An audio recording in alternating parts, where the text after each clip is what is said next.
when he comes on, just let him know that we're live, just in case, because I'm going to post everything. All right.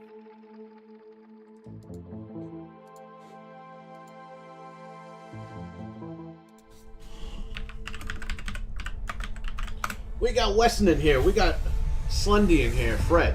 What is going on, guys? We're live. All the way live. Let's see. And this show is starting. Peggy 18. Peggy 18. Oh. All the ratings. Is that Resident Evil? All of them are invited. Maybe Alan Wake 2. Back to this page. The author's clearly awake. Just so you know, new for live. It's like he's warning us. But Jack. about what? I mean, Alright, what cool. does it A little mean? We weird. can hear you now. Nice. Loud and clear. Loud and clear, perfect. Perfect. What is it? Remedy? Oh. Yeah, it's Alan Wake. Agent Kieran Arnavez responding to It's Alan Wake 3. Oh my god. That was fast. But the water Remedy sure speeding up their process. became trapped, stagnant. Are we getting Fable first or Alan Wake 3? Building. Probably Alan Wake 3. Bunch of dead bodies. Okay, so this is similar to the trailer we saw at the PlayStation event or whatever it was. We got Weston in the chat. We got Fred in the chat. We got David R in the chat. What's going on, everybody? Got our special guest Noof Nukem here. He's just setting up his audio and we're ready to rock and roll. Oh yeah, let's roll, baby. Let's go. Oh, there we go. Alan Wake 2. In a forest, not here, not here, not here. I haven't played Alan Wake yet, so. But there you go. The Lake House, October 22nd. Sounds like a couple days. So if you have the deluxe edition, does it come with it, or I have to pay? Yeah, I think it comes with it. The Lake House. Exclusively. Well, I think we have that version, me and my wife. So, we got Richard in the chat room. We got Stevie Mac in here. We got Noof Nukem in here, obviously. Oh, this has to be Resident Evil right here. I know that old lady. Everything's from R. the Spencer Mansion. Sorry. Oh, it's Bloober Team. Oh, Bloober Team. Again?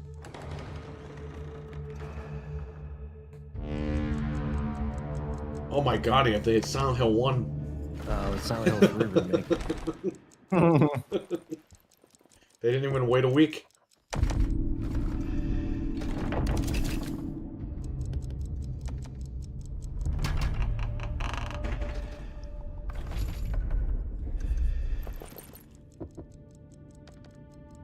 Is it the Medium 2? It looks like it's the medium in space.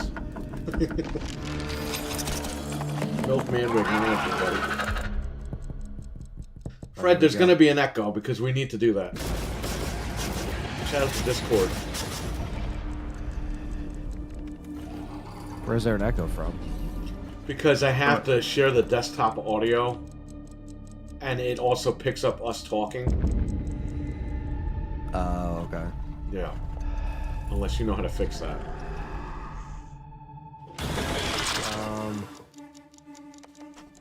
Maybe if you make it window capture for YouTube, so it's a separate audio source. See, if I cut off the Elgato, there's no audio. What the hell game is this? Is that Mysterio? Yeah, I don't know. This is Blooper Team, apparently. We're making a new Spider-Man game, I guess.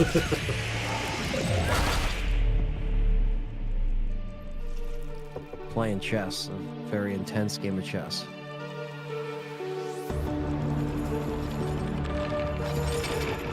He's tired of this old bitch's problems. That's Aunt May, so that is Mysterio, you're right. Yeah. I went for her eyes. Oh, Kronos. that guy needs some dental work. Kronos to New Dawn. Bloober Team will have 20 maps in this game. They're doing the whole over Hey, the shoulder. I'm an expert at beating their games, so I might as well play this one, right? Who knows? Who don't?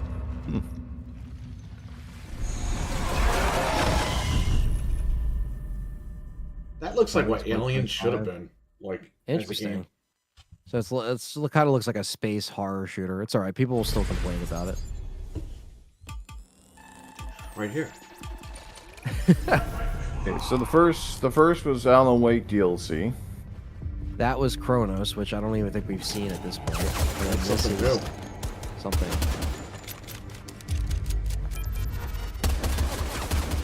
I'm only getting Callisto Protocol vibes out of this, Yeah. Yeah. which is not a bad thing. No, I did enjoy Callisto. Doug, what's going on, man? Yo, Doug. You got Stevie Mac, you got Doug, you got the Milkman. You got Richard in here. Some kind of Everybody's FPS shooter.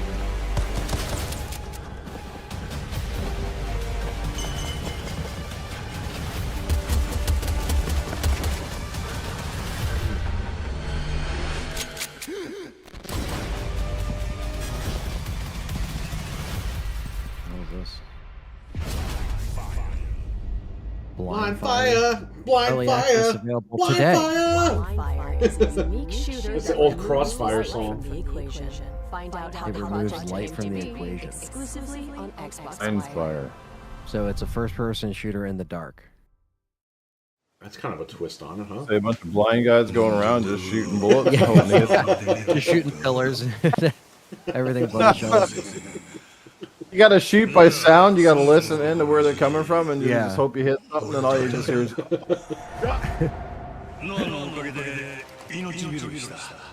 This is like a dragon. Yeah.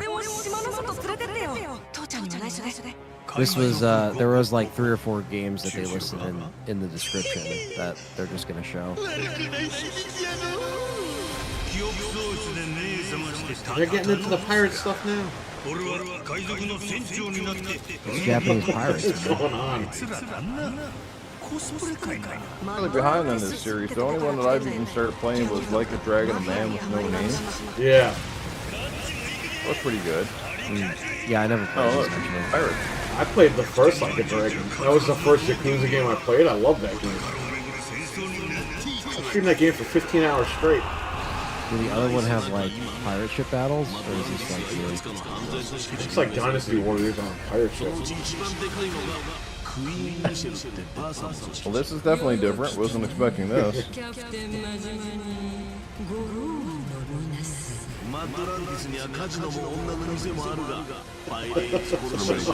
Crack pirate armor now.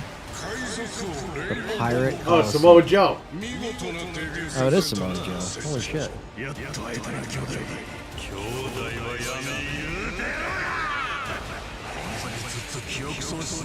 I want to play a Samoa Joe. Oh, he's playing guitar. What? You need the Rip Master for this game? We have it on deck, so. I will give Kronos a chance if the exploration's smooth. Richard, we're totally playing that game. February 28th, not bad. 21st? What? Wow, they announced the release date and moved it up. All in the same moment. They pulled a Resident Evil 6. Find out about its naval battles on Xbox Wire.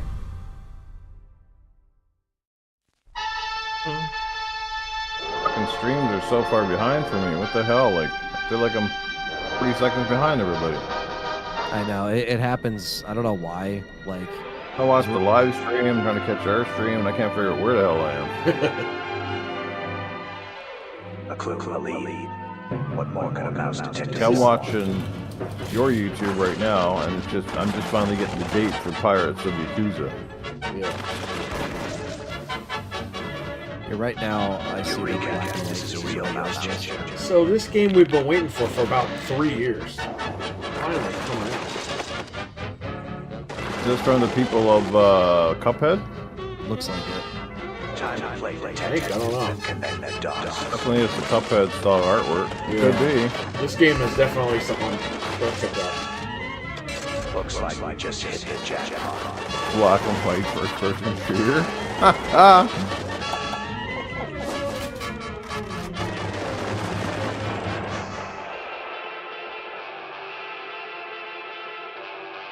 Oh my god. Xbox is going to make an RF adapter. Mouse. He's playing on a 2 TV. Fly for Hire. Yeah, it was called Mouse back in the day when they announced it. Okay. What is this? Mickey Mouse Goes Ballistic? Basically. He's had enough. Mickey Mouse goes Check postal. that. Mouse PI for hire. No, it's not. It's not the Xbox or not the Cuphead team though. Oh, it's not. Okay. It just has that kind of like style. Anthony and Noof, They must be due for something new, right? I mean, they haven't made anything since the DLC for Cuphead. Yeah, they haven't.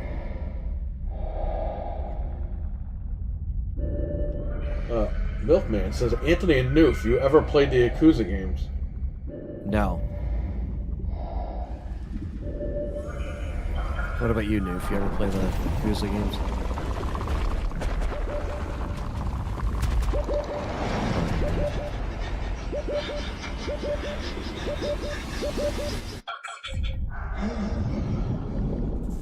What is this? What was that game they gave for free when Xbox got hacked for like a week? Undertone? This is Undertone.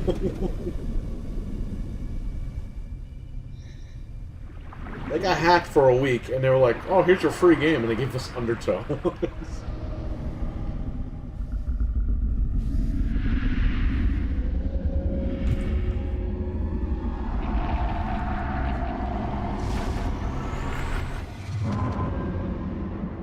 Subnautica 2, there you go.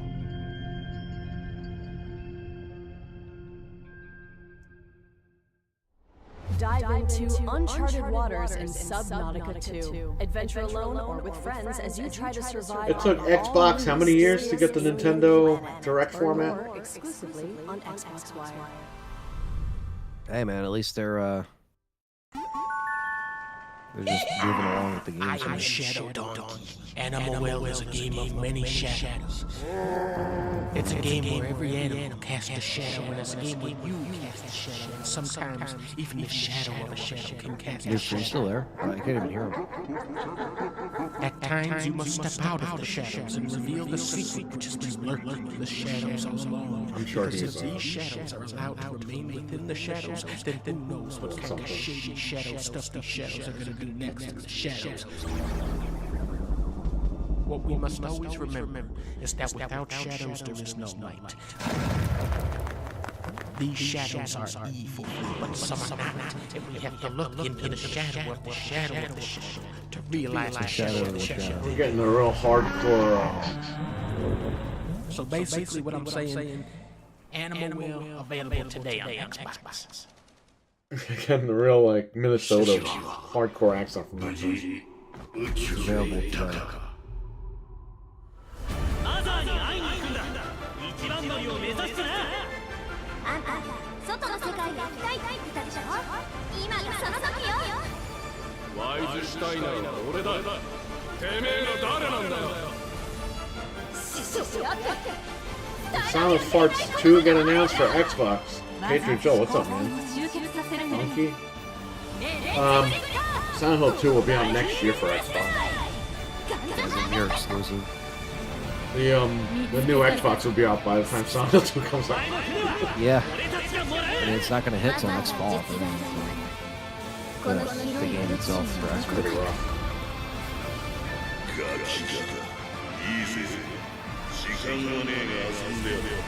They got announced for the Vita. It's Steven Knight.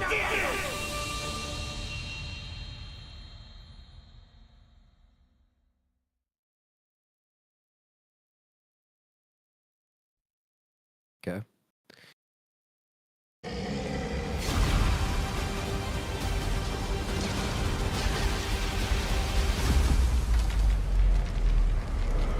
Is this the Stellar Blade with the clothes on? Stellar Blade with clothes. Frank is listening while he's driving.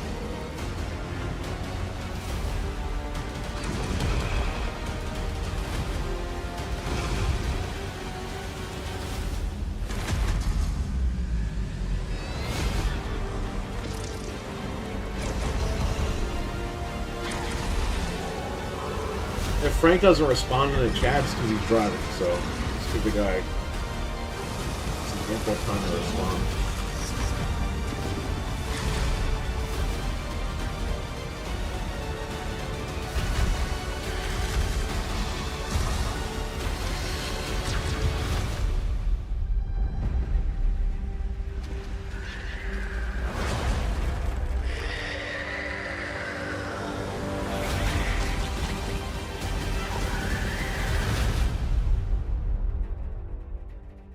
Looks like generic hack and slash.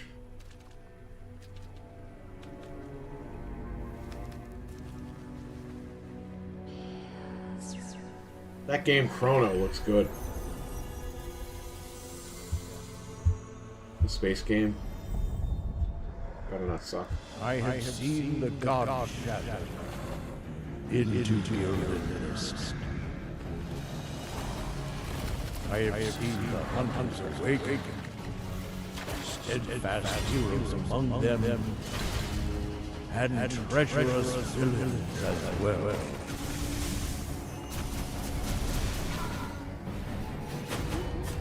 I have seen the thrones brought low, fates torn asunder, and all that still lives before the end. They all struggle in anguish and despair. Jin, what's going on, buddy? How you doing? What's up, man?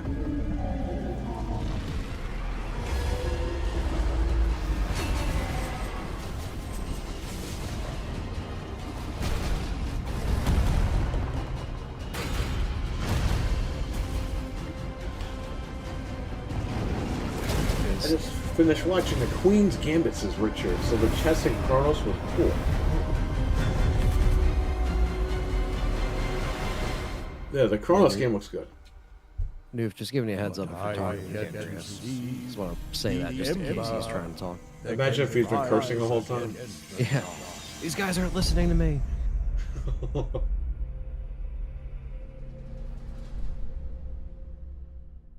Mistfall. To me it looks generic. Mistfall Hunter crosses Souls-like and extraction games to make for something brand new. Find out more exclusively on Xbox Wire. What is Xbox Wire? That's their blog thing.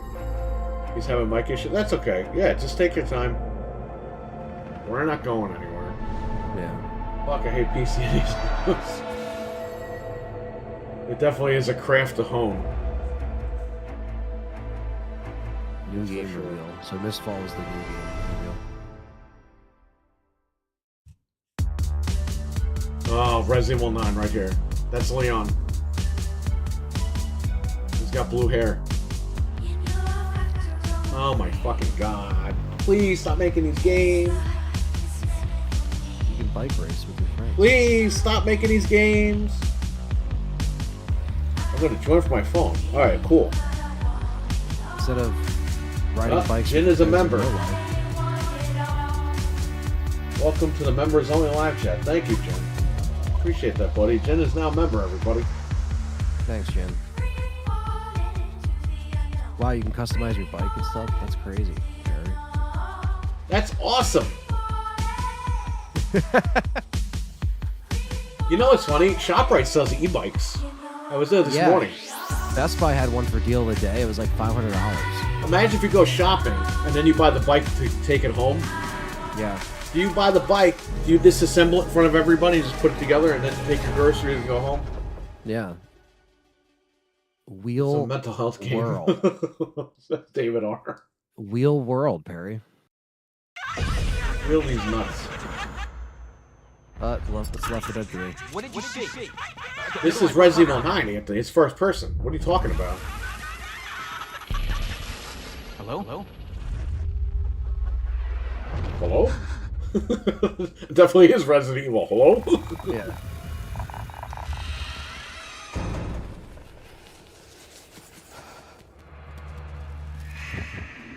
This looks like a Steam game. Yeah, it's like a Ghost Hunter type game.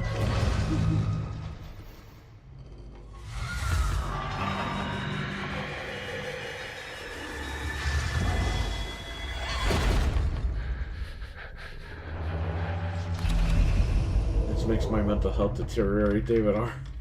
Says Stevie Mac. October 29th, 2024. Yeah, Phasmophobia. It's a big game in the like younger community, and older people play too. But it's like, yeah, it's a horror game. You know how you scare young kids? You cut off the internet. You cut off the electricity. That'll scare the shit out of anybody. That's real Phasmophobia. Yeah, it came out in 2020, Phasmophobia, so it's been out for 4 years, but like it's gained a real big following. It's kind of like a Five Nights at Freddy's, basically. Not the same concept, but like it attracts the same fan base. Spent 5 nights at the real Freddy's house.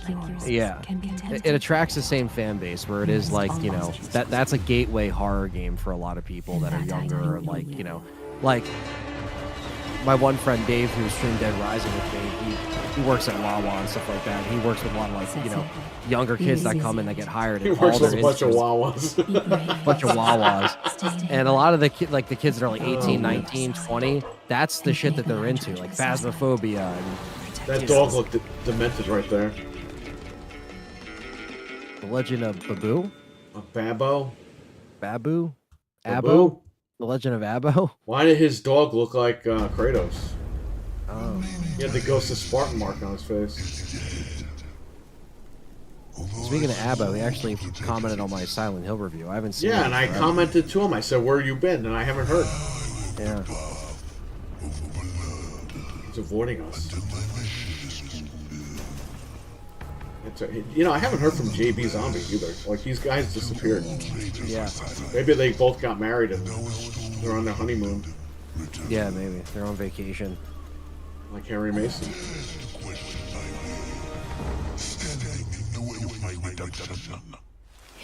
What is this?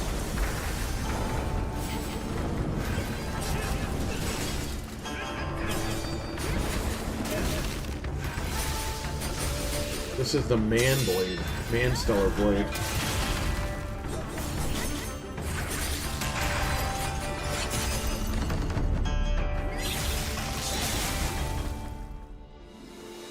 Oh my god.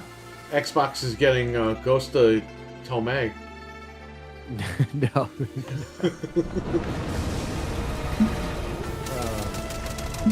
Well, he's got a gun now? He's got a flamethrower? What kind of samurai game is this? There he is. There's Noof Nukem right there. What's up, everybody? Sorry for the troubles. Having a crap ton of technical difficulties. That's okay. No worries. Another samurai wannabe. Yeah, but the guy's got a gun and a flamethrower in this one. TV Mac. Oh, it's a cleavage.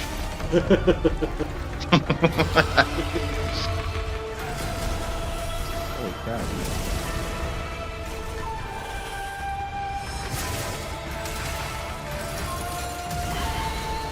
It's a big roach.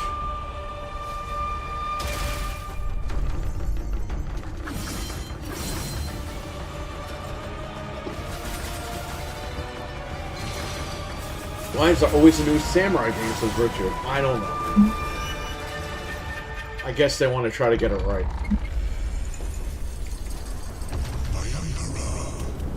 Who's this guy? Bro, how could you fight wearing all that shit?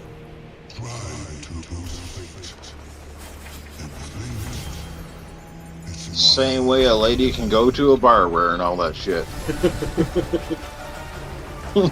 Nothing is forever. I've got a jam. Wu-Chang Shalom style. Yeah, Wu-Chang Shalom style. Well, he bought a jacket off of P. Diddy and Kanye West. Yeah. He just copied the wardrobe. And weird. Brought my own chair and everything. Nothing is forever. Wu-Chang. Used to keep us in control. But now, a 3-player co-op Come on, experience. enough of the It's 3-player Sheldon stuff. Mong. It's supposed to be Wu-Tang. Come on.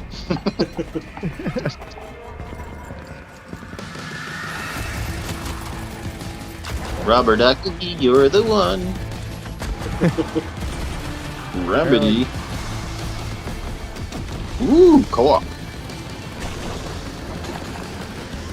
This looks interesting. Guys in the hazmat suits again. Hey, look, Spider-Man. More copyrighted music for everybody. That's why you don't want to stream on your channel. Yeah. Cool, he's got a crank gun. A gnome. Is David the gnome? What is this, Left 4 Dead 2?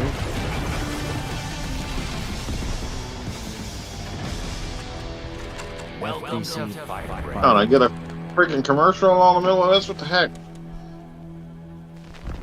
FBC Learn how Firebreak. Remedy went about designing its first ever multiplayer game, exclusively on It's Xbox Remedy's One. first multiplayer game. If it doesn't make money, are they gonna?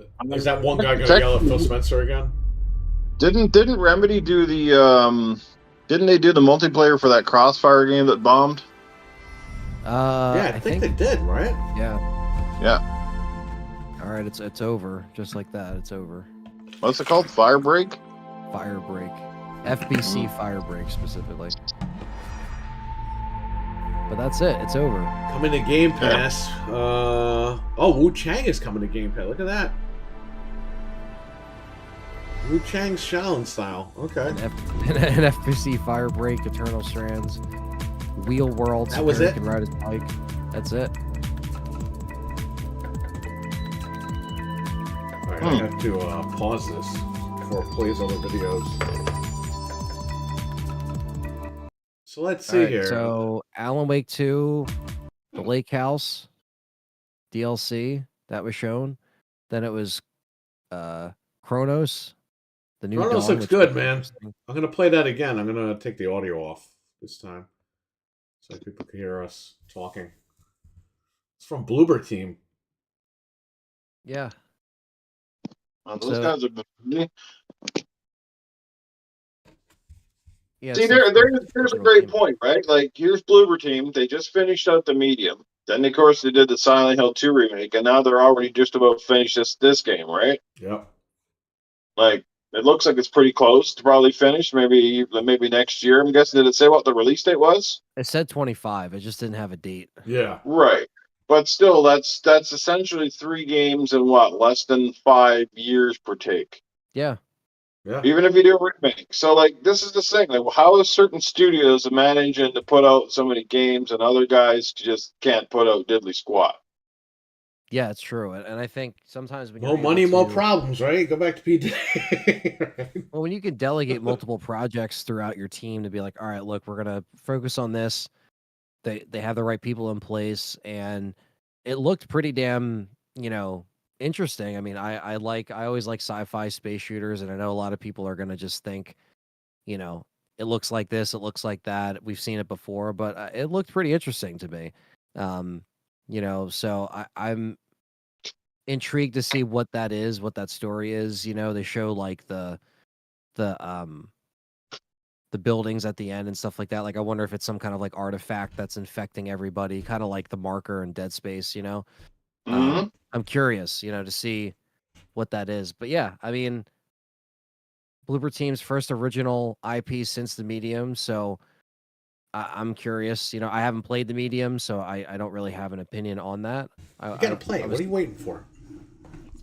Yeah, I medium was solid. Medium was definitely a good start for the series. Yeah. So I always wanted to check that out, just never did. But yeah, that looked good. As far, I mean, I don't want people to think that we're just skipping over the Alan Wake 2 Lake House, but like, I haven't played Alan Wake 2, so I don't really have an opinion on it. I haven't either. I was waiting for a physical copy for one, and two, I was waiting for it to go on sale, like a good sale. Yeah. It's out physically for Xbox now, right? Yeah. I've never seen a physical copy of it anywhere. Huh. It's either out or it's coming out.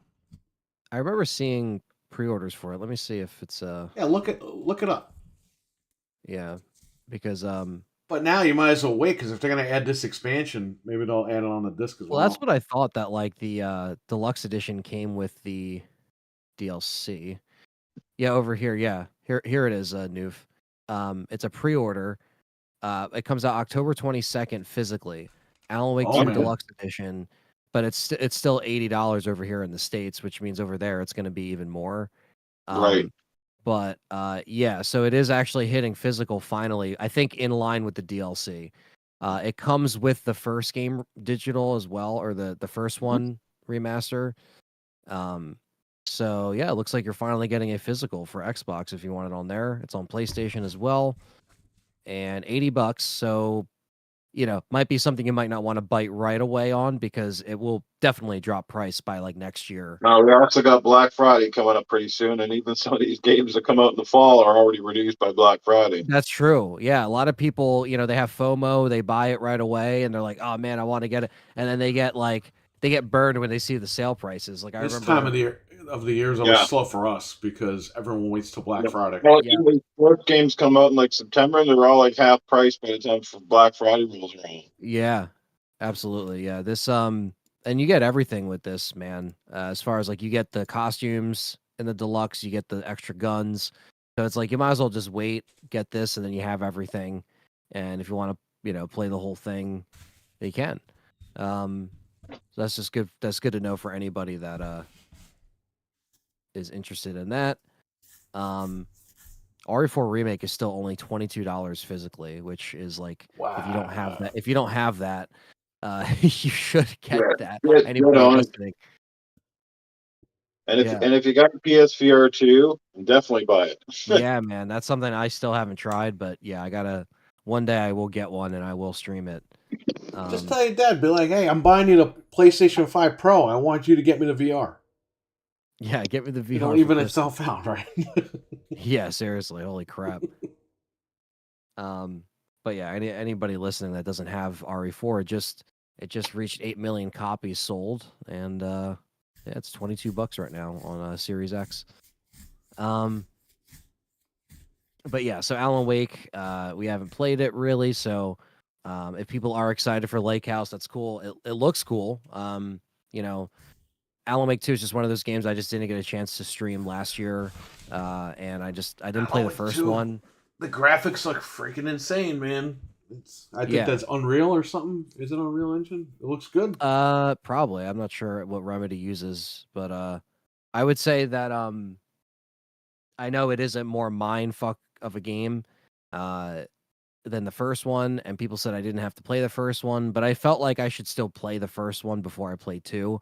That's why I never jumped into 2 last year, because I just felt like, even though I know it's a completely different style of game, and I know this is more RE survival horror, kind of like over the shoulder, it's different now.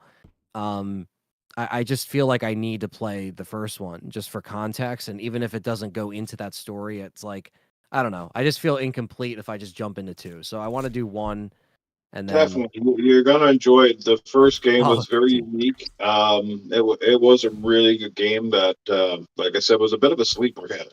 Yeah.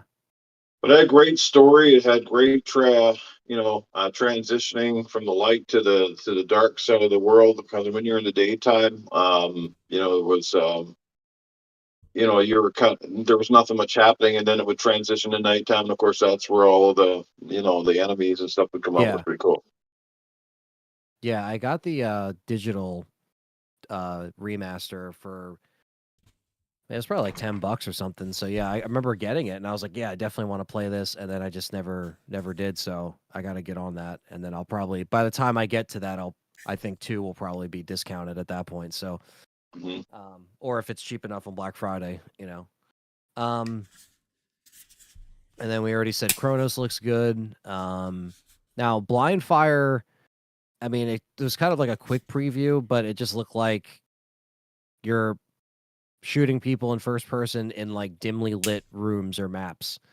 Hence the term Blind Fire. So I don't know. I mean, it looks interesting, but I'm not like, I'm not like super stoked for this. I don't really know.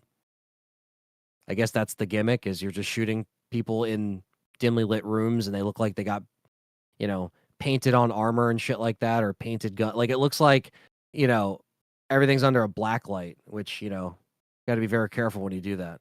Well, hey, you never know what you you're gonna brought up a great. This would be a great way, a great cool new shooter. You know what you could do is mix a first-person shooter with Splatoon. So you have these really dark levels where you can barely see anybody, on your left hand you've got like a paint gun, and then your right hand you got your main gun, and you literally got to like throw paint at different areas to find basically to paint your targets and then shoot them. Would that be kind of cool? Yeah, I mean, again, How it's like can you shoot somebody?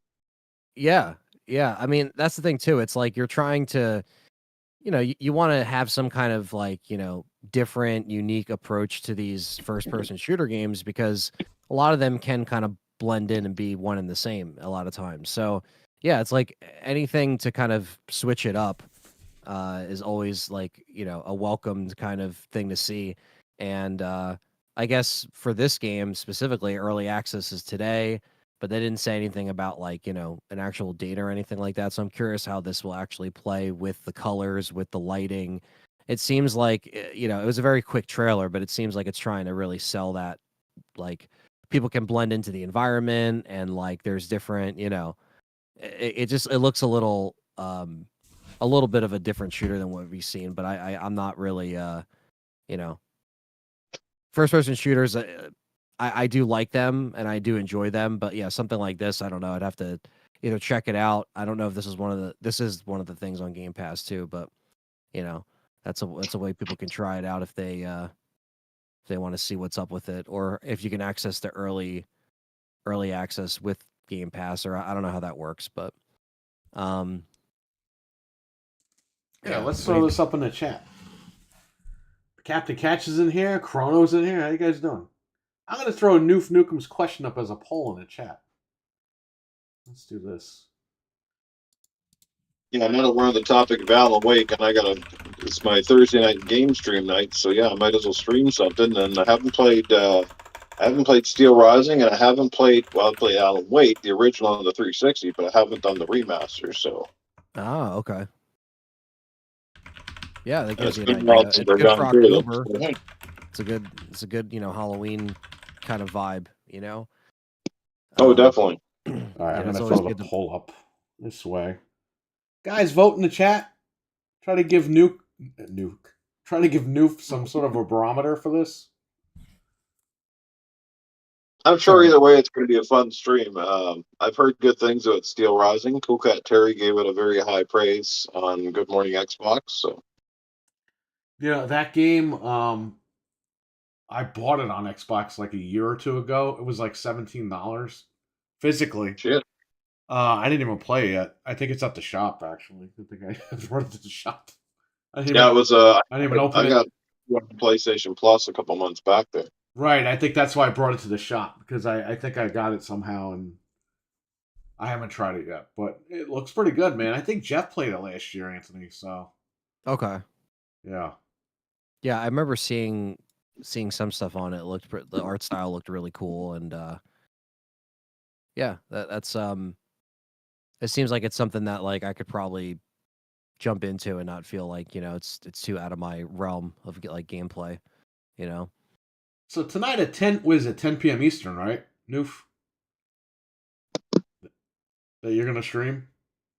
You bet. Yeah, I mean, give or take a few minutes. Hopefully, Crossfire doesn't run too long tonight. So, but I'm going to make it clear that I can't overstay my welcome. Right. So tonight, I appreciate you having me on this one, by the way, because I saw that you're going live, and I was like, yeah, I'm actually off today, and I rarely ever get a weekday off to do anything. So I was just home doing nothing. And I was like, hey, if you want me to jump in, I can, and if not, it's all good either way.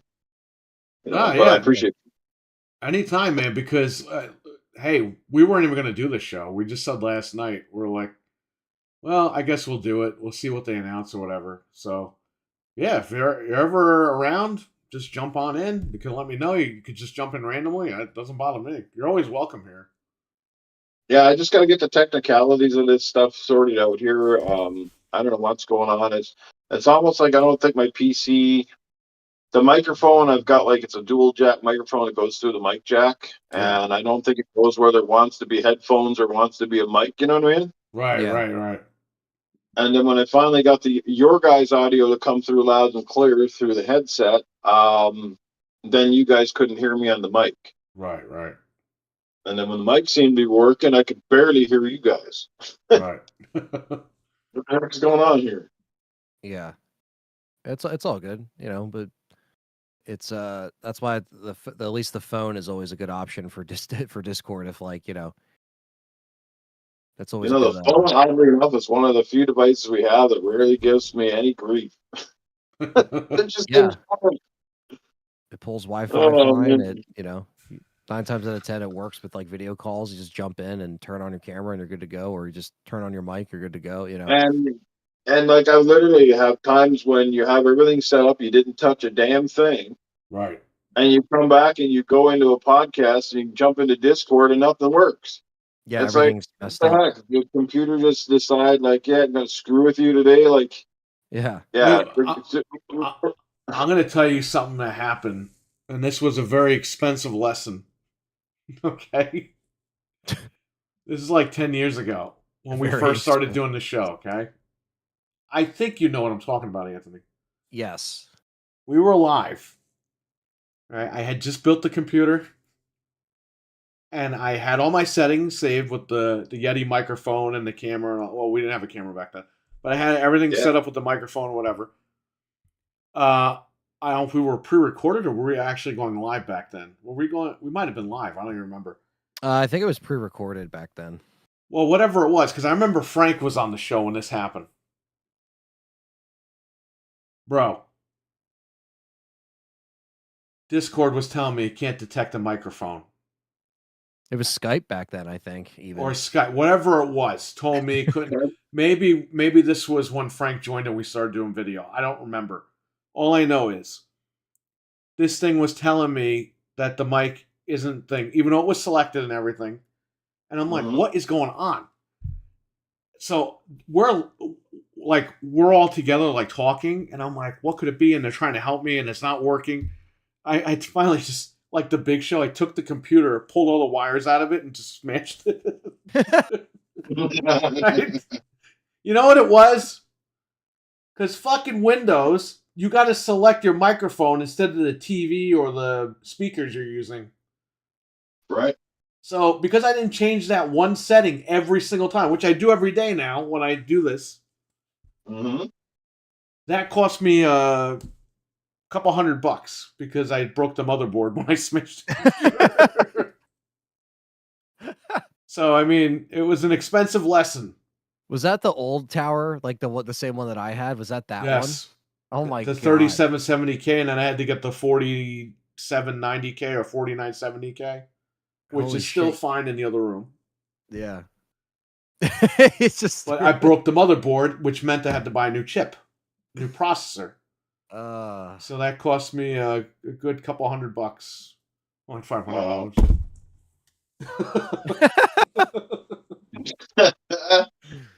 I've there done you shit go. like that with like breaking controllers and just randomly doing shit where I'm just like, why did I do that? I'm gonna tell you a funny story. I think I told this on stream. When I worked at Best Buy in Yonkers with Frank's sister, I bought a printer, and this is right before the Xbox 360 was coming out. And I was like, I'm just going to buy a printer because I need it. I buy the printer. It lasts like a week. I'm printing something. I literally see the ink. The ribbon like pulls it and it gets stuck. And the printer's broken. And I'm like, well, I'm out of my 15-day return policy. I picked it up like the Big Show. I lifted it up and I choke slammed it, and all the glass and everything broke because it was like an all-in-one. And I felt so happy. I was like, thank God. Like, so it's just it's dead. I got ripped off. I'm happy I broke this thing. His sister comes over and goes, what did you do? I was like, oh, this stupid printer broke. I can't return it anyway. And she goes, you're an idiot. You were on holiday return. You could return it till January. And that's why I felt really bad. I was like, oh, fuck. I was like, shit.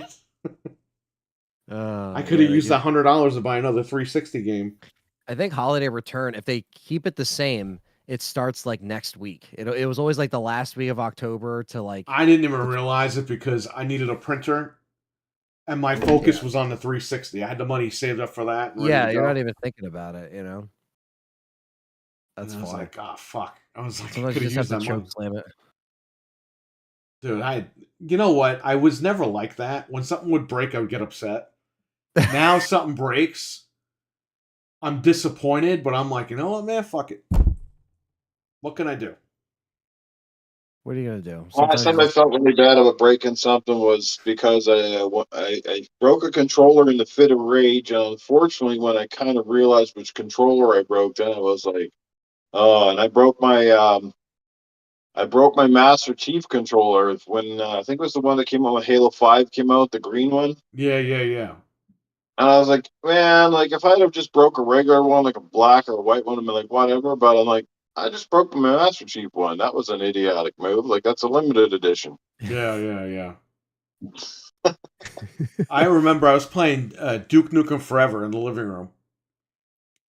And I got mad at one of the parts, and I was sitting on the couch. I threw the controller on the floor.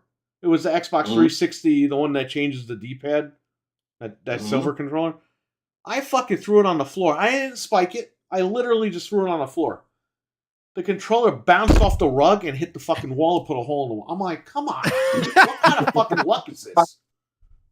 And it's still, it's not a hole, but it like... It's a scuff, yeah. Well, it dented the wall. I'll say it dented the wall. And that dent is still there, by the way. I mean, you're smashing the Xbox Series X will go down in infamy, especially when you smash the table. Yeah. That was my wife was sitting there. That's why you hear me go, oops, because I thought she was going to get pissed. And she just started laughing, and I'm like, whatever. That's what made me laugh. You did do that in the kitchen somewhere. There goes the fridge. What made me laugh about the table smash was because you heard her laugh, Frank's laugh, like everyone just started laughing, and it made it funnier because it's just like when you heard me say "oops," I just stopped because I was like, I'm fucking dead. I mean, this table, it wasn't my table; it was her table. Yeah, and I was just thinking, I'm dead. And then she starts laughing. Everyone's laughing. I'm like, oh, all right. Yeah, I'll keep going. And because the settings were turned on for the NVIDIA thing for the mic, it was just silent like every time you did it. Yeah, I know. Like, oh, it's funny. What are you gonna do, right? Frank said you left, and then a little later you texted us saying, "No show tonight. We have to do it tomorrow." Yeah, that was back when Barry slammed the motherboard. Yeah, we were supposed to record on a Wednesday night, but that week we recorded on Thursday. Yes. Hey, how settings change every damn time you try to record something. I know. It drives me nuts. Like when we do cheap pop, sometimes I leave the fucking what's that number? The stream key. I leave the stream key in OBS by accident, and we'll go live for Game Complainers. They'll just start broadcasting on cheap pop. And then I gotta end it, and then I gotta relink everybody, and such a pain. Oh man, yeah, this is some funny shit. Everybody vote in the poll, please. This way Noof knows what to play tonight. It looks like it's pretty heavy on Alan Wake there. It could change. I'm kidding. I'm good with either or, so it's all good. Let's see, where were we? Oh yeah, like a dragon. That was the next game that they showed. What do you guys think of the pirate game? I like a Dragon. I think it's going to be cool for people that want both. Yeah, I'm going to take a massive pass on that. I'm just not feeling the whole pirate thing. Period. You know what I mean? Yeah, I don't play pirate games either. I'm just saying, it's obviously got some sort of a market. I don't know who the fuck is playing pirate games, but yeah, because this is. I know a lot of people like a Dragon, and I guess whatever they do, they're going to go out and buy. So.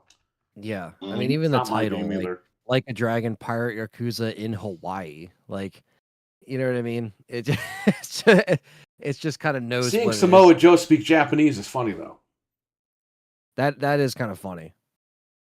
It was cool. At Legend of Babu, it was just on the screen. Yeah. Yeah, I don't. Yeah, Wu Chang looks better than Wukong. You're hearing all this Wukong bullshit, but this Wu Chang game looks better. Wu Chang did look cool. And I have to see this stupid guy's face like, oh, every fucking day I look around. Yeah. It's sold 20 million copies. And next year they're making a game like that with Ric Flair in it. It's going to be called...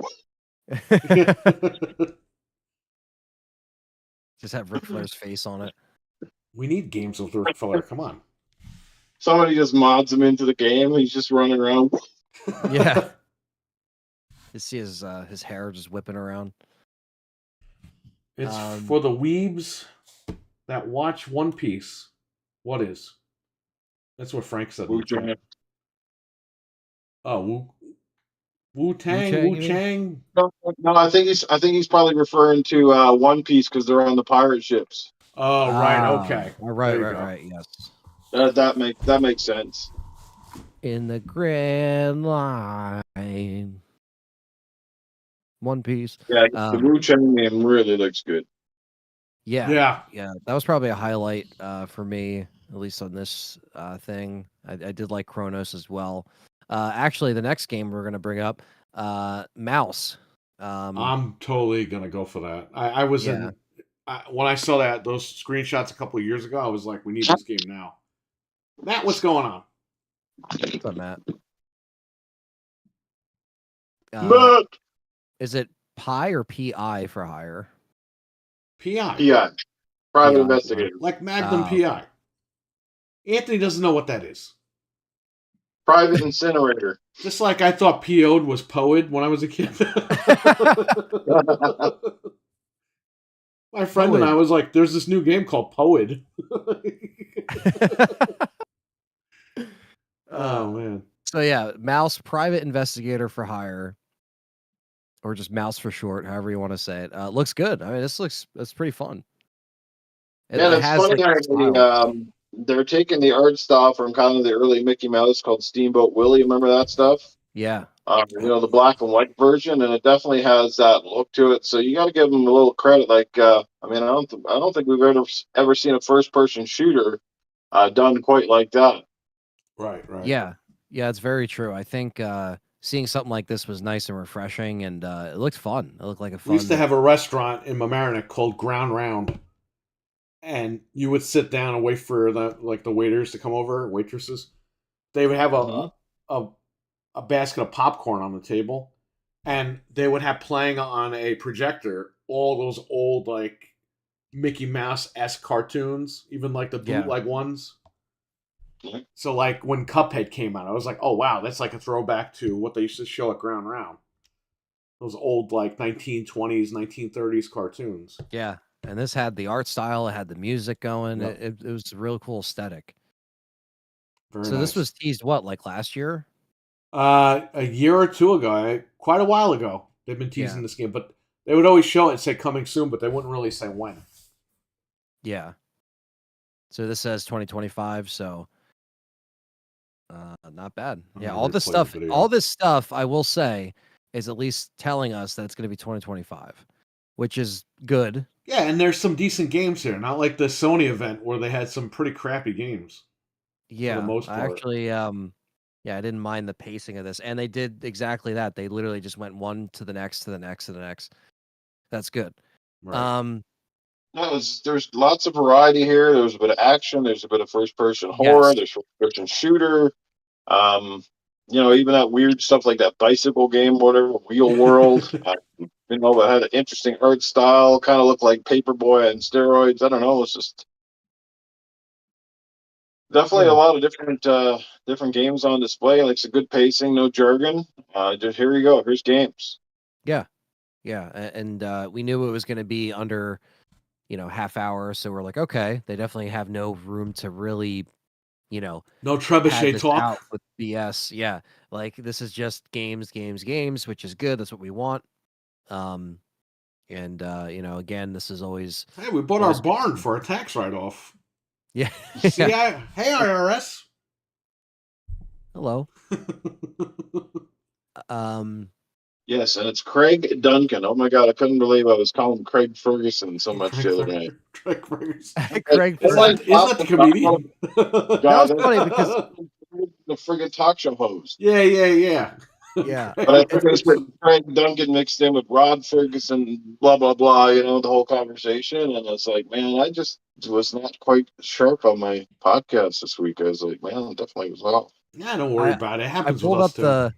I pulled up the article for last night's show, and because I wanted to at least mention it, and I was like, Craig, I was like, that doesn't sound like the name that they were saying the night before, but like I didn't think about it. Like I was just like, wait, Craig Dunkin' Donuts? What is this? Like, what's going on? You know, Craig Dunkin' Dog Nuts. Yeah, yeah. Oh man. Well, with the rate of games they've been putting out over at Rare, I'm pretty sure that's all he has been doing is Dunkin' Donuts. Yeah. Yeah. Yeah, I really just think like for that it's like, you know. Does he get Phil Spencer his coffee? Yeah, that's where he goes. He's Dunkin' Donuts. He gets everybody coffee. He goes to every studio that they have underneath them and just he's making the them. donuts at Rare. He delivers them endless supplies of munchkins and everything else, like just in the but yeah, I mean, I think with that it's like, you know, you just have to hope that all the studios that are underneath them is just they're gonna do what they gotta do anyway. Like, you know, these games need to come out, need to start coming out. And I think for this, like this showcase here, you know, the fact that we have a lot of these that are 2025, hopefully none of these get delayed, right? Some of these are games that were already out on other things, and they're coming over, like Phasmophobia, and obviously Alan Wake 2's already been out. But yeah, for the most part, we got stuff that is new stuff that's coming out for next year, and that's what we want. We want to kind of put this year behind us now that we're winding things down. Anytime like Call of Duty comes out and you get like, you know, the year's kind of winding down, you know what I mean? And Call of Duty could be a fantastic game this year. I'm excited to play it. But you know, I'm happy to kind of put this year to rest, to kind of be like, all right, let's kind of move on. Hopefully a clean slate next year and we get some really good, you know, even though I didn't play everything this year had to offer, but that's just me. Cause like, I'm slow to getting around a game sometimes, like stuff like Hellblade I haven't played, Astrobots I haven't played, you know, so I'm a little behind on some of the stuff. Yeah. Back from the dead. What's up, man? How you doing? What's up, man? And who knows? I might be able to check out some of that stuff before the end of the year, so I can at least kind of talk about like when we do our game of the year kind of like, you know, type podcast to be like, all right, this is what I would pick, you know, for my top 3 or whatever. But yeah, so Mouse looks really good. Really excited to check that out. I think all 3 of us are looking forward to that. Subnautica 2. Didn't play the first one. It looks cool, but I just never. Yeah, it looks good. It's just not my type of game. Yeah, I just never played the first one. I think the first one's on Game Pass. Yeah. Game Pass. The passive extreme. That's the Game Pass host. When it comes to games, though, right, the one thing that I don't know if you guys are finding the same thing, but like we're getting all these fantastic games, and I don't know if this is a me problem or there's just something that switched in my head from back in the day, but don't you find that like while we're getting all these fantastic looking games and playing games and everything else, like it's hard to find a game that really reels you in, that's gripping, like that it's hard to put down from start to finish. You think about it when you're not playing it. I find those kind of experiences now that few and far between. Like I find myself, you know, basically firing up either my PlayStation or Xbox and pounding out like an hour of this game and an hour of that game, but you kind of just go, hey, I'll get back to it whenever. You know what I mean? Exactly. Yeah. I feel the same way. Last time I played a series that was that gripping to me was the Tomb Raider franchise, and I say that with all 3 of those games. Right. Those games I could go back and play right now, and I'd honestly rather play 3 of those games than 90% of the games that are launched right now. I hear you. I'm with you, buddy. Yeah. It's hard to get attached to these games. And like Silent Hill 2 Remake, I really wanted to get attached to it and enjoy it. And I'm playing the game and I'm getting frustrated. And I'm like, come on, man. Like, I just want to enjoy one game this year. And this was the game I was looking forward to. It's the most frustrating game. But Astrobot gave me the vibes of playing a game for a little bit and going back. And in fact, I have to go back to it again and finish it. But that was the game I kind of consistently wanted to play. All right, go ahead. I find games are kind of like the equivalent now of sort of like a really good movie, but a movie takes those movies that take a long time to get invested in. I'll give you an example. Right. Like, let's take Oppenheimer, right? Right. It was a critically popular movie. It was really well done. I did enjoy it, but it was a slow grind enjoyment. You know what I mean? Yeah. It was one of those that, yeah, it was really good, but just took a long time. And I find that's the way it is with games now, because a lot of these games, they keep getting long. They're like 20 hours plus 30, 40. And I just feel like after I've gotten through 6 or 7 hours, that the rest of the game just starts to feel like I'm doing the same stuff to pad out the other 20 hours or whatever's left in the game. Right. I mean, even God of War Ragnarok did that to me. And I love God of War, right, from 2018. And I'm playing Ragnarok, and I'm just kind of like halfway in, and I'm like, I'm kind of tired of this now. Yeah, that's why I stopped playing it twice. I got to go back to it on PC, but Ragnarok, if you just got to the point, great. But they want you to feel like you're getting your money's worth, and it's just like padding it with all this fetch questing that you really don't need to advance in the story. You can leave that in there for people that want to like get 100% whatever. But if you just want the story, man, why do we have to keep doing this stuff? Like, it's work. Like, Spider-Man. I played the first Spider-Man and loved it. Like, couldn't put it down. And then I pick up on then Miles Morales. I plowed through pretty quickly, and then I get Spider-Man 2, and the same thing happened. I'm like, I've been here before. I've done this stuff. It's just, I just feel like I'm playing like an extension. You know what I mean? Like, it just didn't grab me the same way. Yeah. So Spider-Man 2, I also stopped playing, but then they accidentally left a debug menu in it, so you can like cheat. So I was like, I'm playing this game again. And before they patched it out, I finished the game. Now, one thing I did not like with Spider-Man 2 is they put in a lot more enemies and a lot more frustrating types of enemies. Right. Yeah, Spider-Man 2 is one I have not yet to get around to. You can take your time, Anthony, with that one. Yeah. So that's one I was late. Well, the first one I literally waited until PS5 because I was like, I'm not playing this in 30 or under, and then I waited. Your eyes can't see 60. Yeah, that's what they were telling us back then. Yeah. Yeah, I just never played Spider-Man 2. So I gotta get on that. That's one that I have to check out eventually. I mean, it's been on sale since, so I'll probably wait for a lower price and then just get it. Yeah. Remember, James, you got uglier in part 2. I don't know how that happened. Yeah, I feel like the designs of the characters for some reason are not as consistent, because then they changed Peter's design in the remaster for the PS5, and it was different than the PS4. I like the original Peter better than the new guy, because the new guy, to me, it looked like they were just trying to make a Tom Holland knockoff. That's what I heard. Yeah. And it's just like, just keep it the same. Just keep it the same. I mean, I know, like, graphics do improve, yes, but do we have to completely change like Peter's design? I don't know. But I definitely agree, going back to the whole, like, not being as invested with certain things. For me personally, like I said, I really found myself invested in Silent Hill 2 Remake, but because it is such a heavy game, it is tough to constantly, play it. I do like to take breaks from it, but I was pretty hooked as far as like being able to play that for a day straight, with very little breaks. Which is, again, it's hard for games to do that for me, because again, horror is like my number one genre that I love to jump into. Mm-hmm.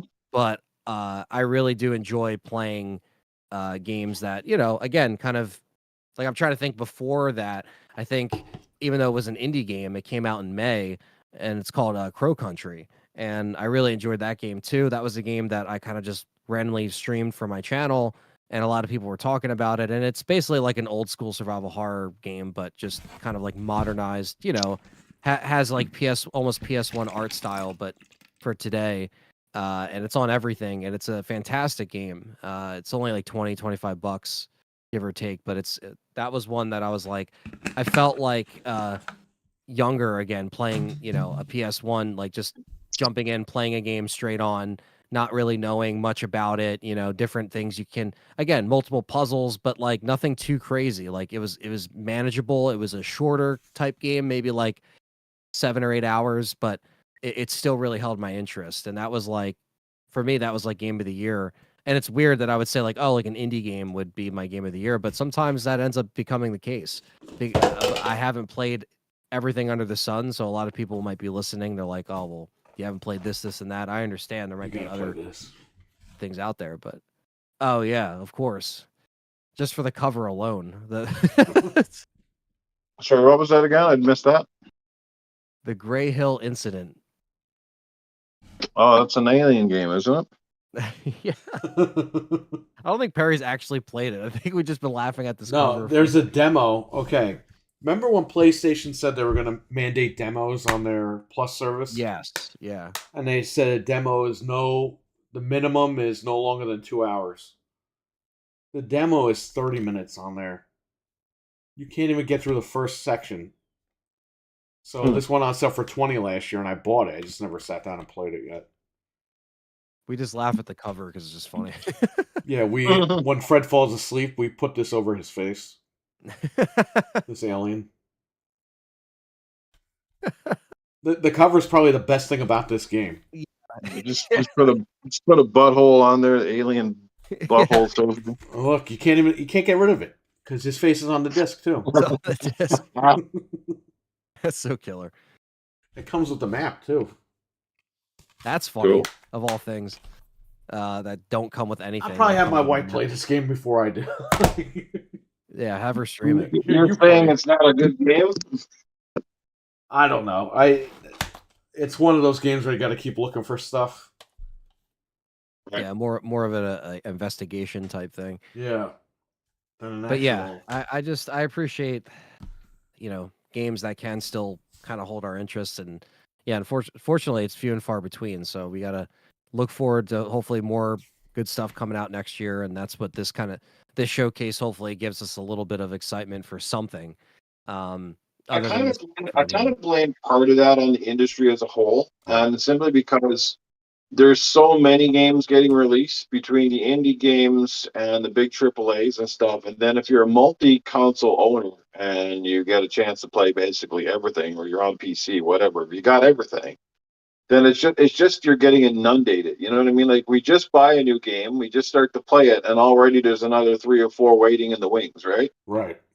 Yeah. And I think it's crazy, especially if you're like I said, and right now because of social media and video channels, and there's a lot of FOMO, and for a lot of channels that are trying to stay up to date with playing the game, because it's hard to really talk about a game, review a game, or give an honest opinion on something if you haven't played it, right?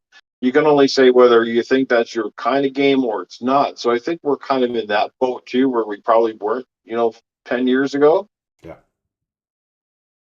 And then your backlog piles up, and then like for me, I go back to some games that are fantastic, but you forget how to play them, and you almost basically got to restart because the controls are like, what the heck is? You can't remember what's going on, and the control, you're playing so many different games. I know every time I come off of the Nintendo Switch, I keep cursing that the X and A buttons are in the wrong fucking spot. Yeah, I said that once 10 years ago to a guy at GameStop. I was like, the buttons are different on the Switch than they are on the Xbox. And the guy just goes, no, they're not. And I'm like, go fuck yourself. You're a fucking idiot. Yeah, look down. Yeah, A and B buttons are completely opposite place. And for most of us, a B is usually a cancel button, right? Yeah, exactly. Yeah, that and this guy's telling me, oh, no, it's not there. It's like, come on, guy. That confuses the hell out of me, too. Yeah, it's like, yeah, I mean, it's like, I think there's a lot of, like kind of like the instant attention span, or the attention span too, I think, of some people that also watch some of these people review stuff, or people that have to review stuff, and they only spend so much time with it, and then they have to move on to the next thing. You know what I hate now too? When I was growing up, we read Game Pro, EGM.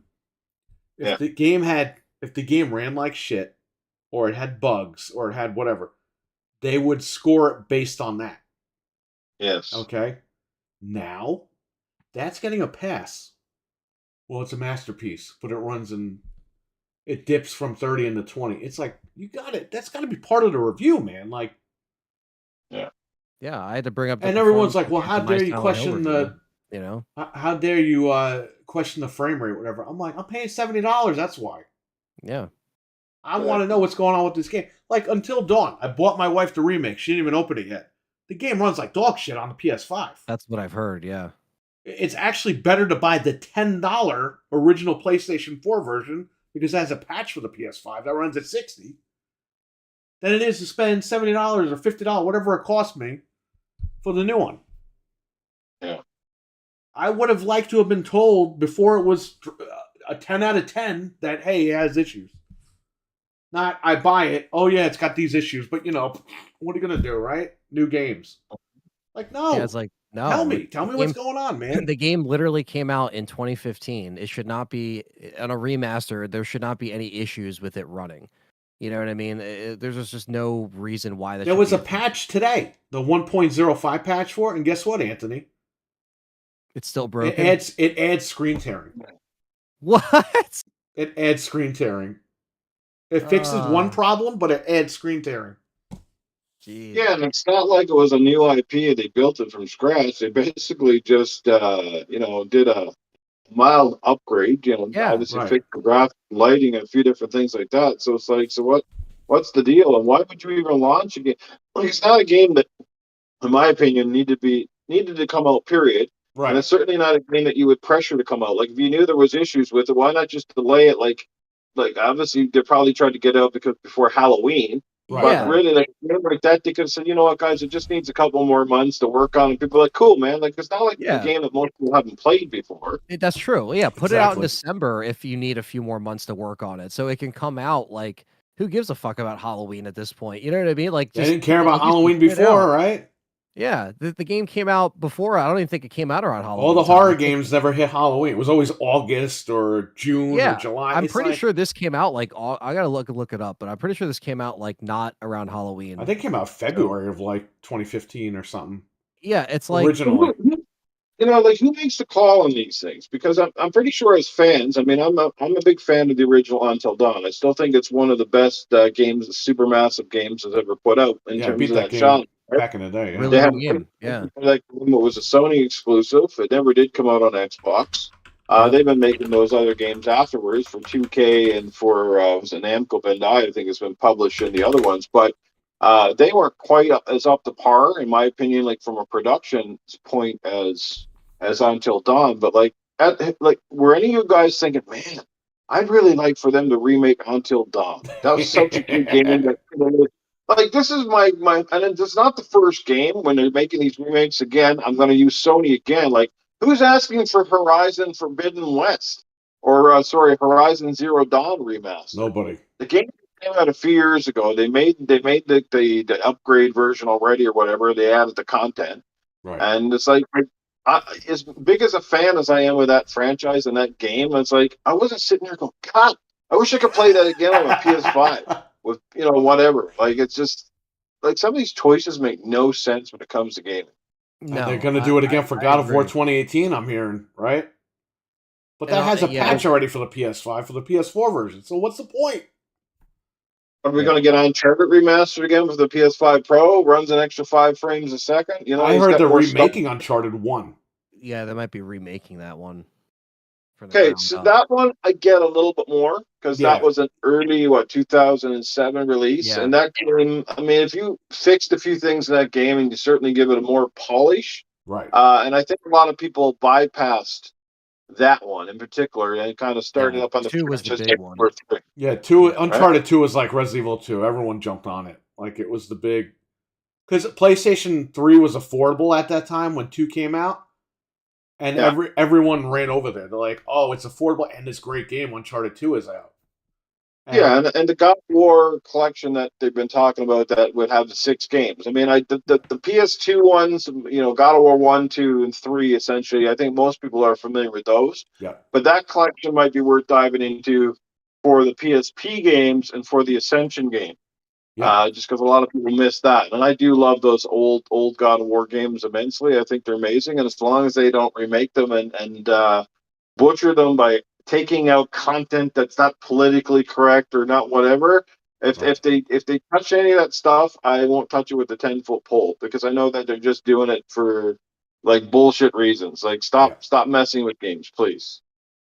Yeah, and I think one thing too, like with Until Dawn, I was gonna say, so that came out in August 25th, 2015, right? But you know what they're also doing right now? They actually are filming a film adaptation for Until Dawn. They finished wrapping. They finished filming it's coming out in April. So I also think it's funny that like some of this stuff, it's like you're going back and you're releasing this stuff, And like, I don't know, wouldn't you want to put it out like closer to the film release then if if it's not done? It's all about the cash, Like, Anthony.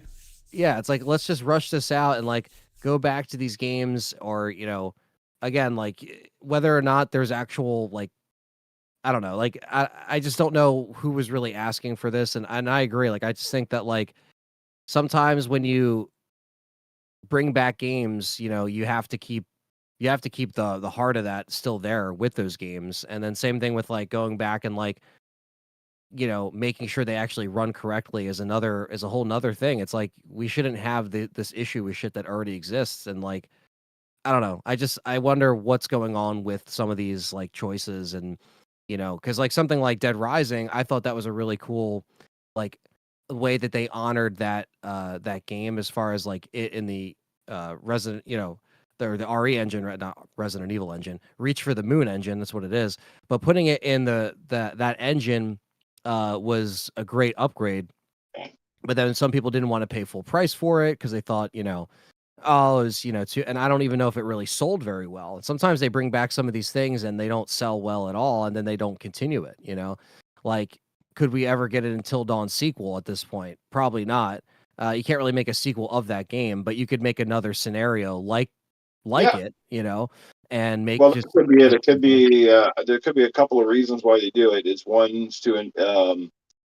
It's to gauge engagement, and also because it's lower risk. Like the cost of developing a remake or remaster is probably significantly lower than it is to make something from the ground up, right? Because the Right. engines are kind of there. You just have to modify a few things.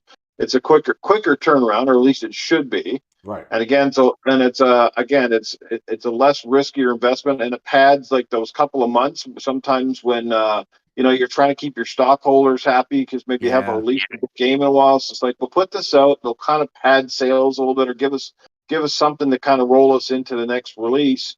And at the end of the day, it's kind of like for these guys, it's not really like a lose scenario because they put it out, say the game does phenomenally well on PlayStation 5 and a ton of people buy Until Dawn, then it's a win-win.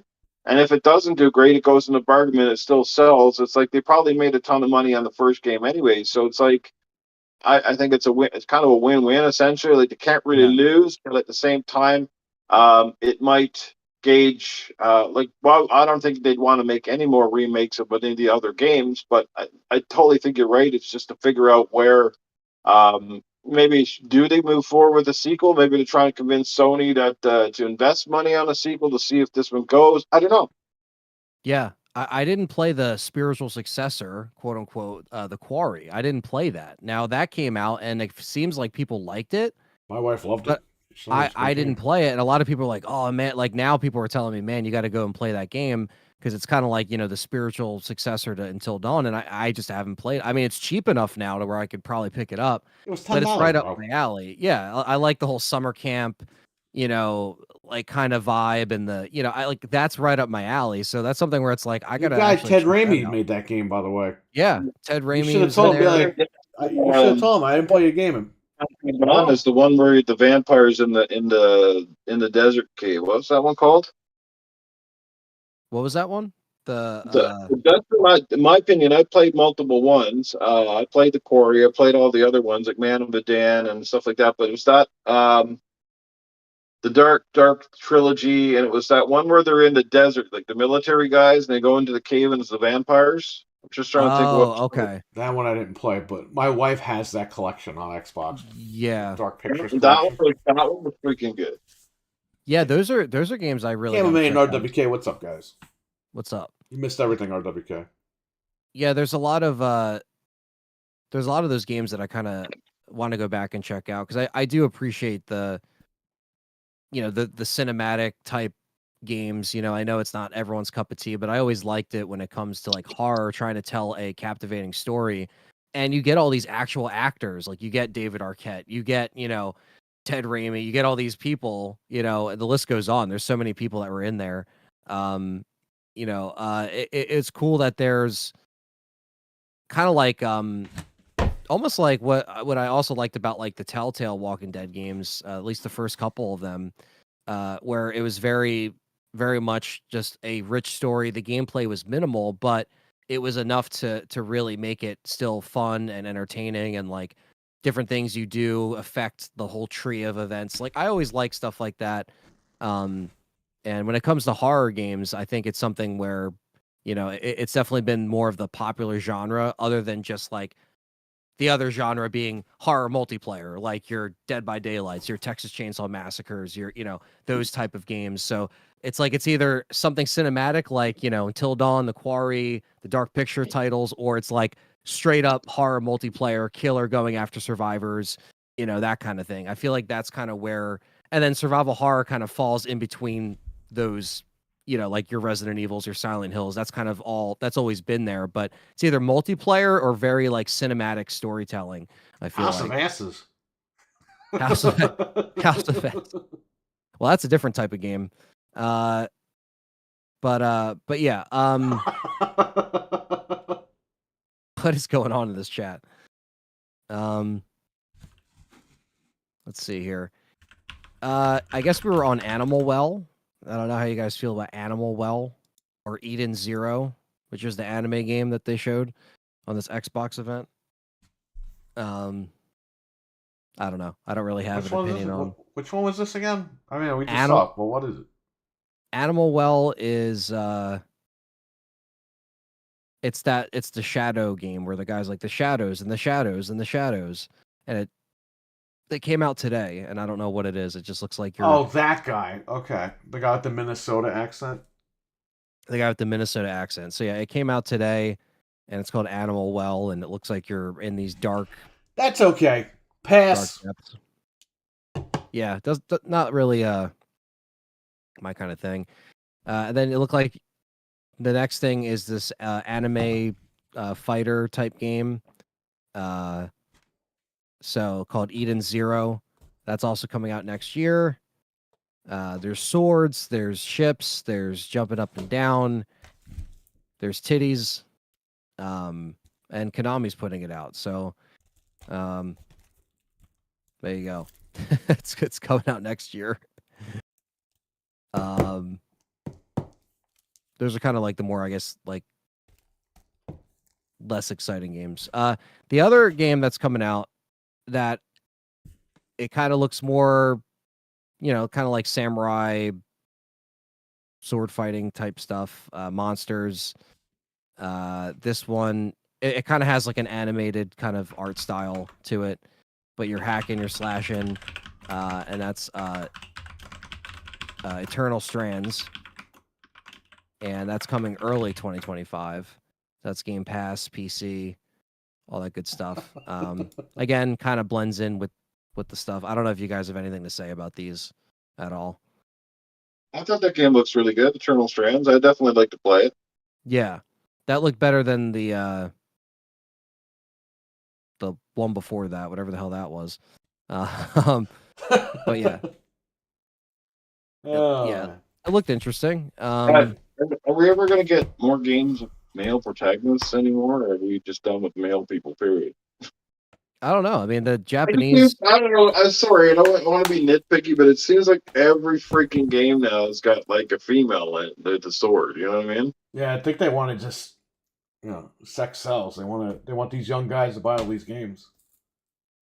It's either like because the good or the I feel like a lot of the samurai games... What they should do is give you a choice to pick a guy or a girl, you know what I mean? That's why you got both in there, and then you can do what you want. They can make one game now to make a sequel. For me, like, don't get me wrong. I'm not here, like, you know, that's not my whole point. It kind of feels like one time, you know, you'd get, if you had 10 games, 8 of them were pretty much with more like a machismo male, and now it's just like, it feels like it's the opposite. Like it's 8 down the upgrade, man. Yeah, and I think it also, like, between the characters kind of being either the same or not so similar, and then it's like the stories kind of also being like just kind of more of the same, or like the concepts kind of being more of the same, where it's like, all right, guy or girl goes in, tries to find this higher power and beats these monsters. Like, I feel like a lot of it's just like kind of rinse and repeat, and then the like not having captivating characters or like memorable looking characters or sounding characters, it kind of just falls by the wayside. Like, it's just kind of like like you remember the game, you're like, oh yeah, what was that game again? Like where normally if you have like an awesome, protagonist and you're like, oh yeah, like that game was awesome. And it's like you just don't have that like the impactful characters like you used to, I feel like, with some of these games. Like there's other games where you're like, oh yeah, this was pretty An good. Altered Beast. That's a good one. That's funny. I love Altered Beast. Altered Beast is great. But yeah, I don't know. I don't know what they're doing here. But yeah, Eternal Strands, man. Yeah, that doesn't look horrible, but yeah, it just doesn't really. But I mean, it looks better than Eden Zero. I wasn't really feeling Eden Zero from the previews. I'm not one of these like anime haters. I do like anime. I like anime games sometimes here and there. But I'm not I'm not a full on weeb like some other people. But if you like it, you like it. That's fine. Be nice if some of the girls could have a little higher voices than this. It's like every time I watch an anime, it's like every girl that talks is like fuck, can they not talk like real people, or do they all gotta like have a little squeaky voice or something? Yeah. Like somebody stuck their foot in their twat for an hour. Hey, that appeals to the Japanese audience, I guess. Doesn't do anything for me, but I'm just saying. I don't know. That's why I like something like Cyberpunk Edge Runners, because that was such a good show, and like it had some really good characters. Can we get a fucking Terminator game that's like the RoboCop game, please? You know what I mean? I know that other Terminator game came out, but can we get another one? Can they get Arnold? Arnold literally is sitting on his ass. He rides his bike around California every fucking morning. You literally can't get this guy to sit in the fucking chair and say, record these fucking lines, please. Like, how hard is it to pay this guy to record stuff? I mean, I'll take more Terminator games as long as they stop making That's movies. What he should be doing. Robert Englund, he's retired as Freddy. He should be sitting his ass down in a fucking chair doing Freddy Krueger lines. This way they can make a Freddy game. Like, what are we waiting for? These guys just drop dead? And then we have to like get these stupid voiceover guys maybe in 20 years from now to make a new game? Come on. No, I agree, man. Use their voices and use their talent while they're still here. How much money could they cost? I mean, they're like 75 years old now. Come on. Robert Englund's 82. I mean, let's go. Yeah. That's the thing too. It's like, especially with a property like Terminator where they've like shit on it so much with the live action stuff. It's like just make a game. And bro, that shit ended at Terminator 2. With the fat Edward Furlong, he's riding around on his fucking scooter on the Walmart. Yeah. Oh my god, man. Bro, that guy looks like a lady from Texas. Like that guy is like so fucking trashed out. He's actually gonna be at the next Monster Mania that we're working next month. How's he gonna fit in the building? I don't know why he's there. I mean, he has nothing to really do with anybody else. Are they paying him money or drugs? Like, how's he? I'm coming for you. I don't want you anymore. I'm here for your welfare check. I would die laughing if he's at Monster Man and Arnold shows up and beats the fuck out of him, like in front of everybody. He just fucking throws him down. Oh my god. Yeah, like he's randomly there. Like he's really, I don't know why. I mean, maybe he's just like, oh yeah, man, I was in, Terminator 2, and I was in American History X, and I was in Pet Cemetery 2, and it's like, but why are you in Monster Mania? I don't know. Like they don't always need horror people, but I just don't understand why he's there. He's never been at a Monster He needs the money, man. That's why. He needs the fucking $35 they're gonna pay him. I think he's one of those guys that he charges more if you put like if you personalize or whatever, something like that. Asshole. But yeah. What a clown. Things are going now. You won't need actors pretty soon. They'll just be able to AI everything. Yeah, exactly. Zero, what's up, man? How you doing? Batman's here. There'll be a computer signing autographs at a show. It'll just be the AI that did that thing in that one movie.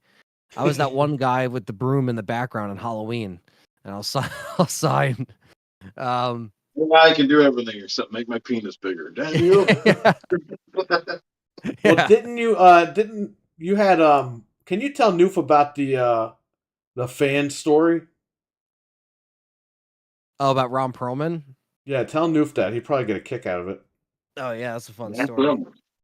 So, this is going back like maybe 4 or 5 years. And we were at a, I do these conventions in Jersey and Maryland and PA. I usually volunteer, help out, the stars, stuff like that. And Ron Perlman, I wasn't helping him out specifically, but I was in a room where it gets really hot in August, and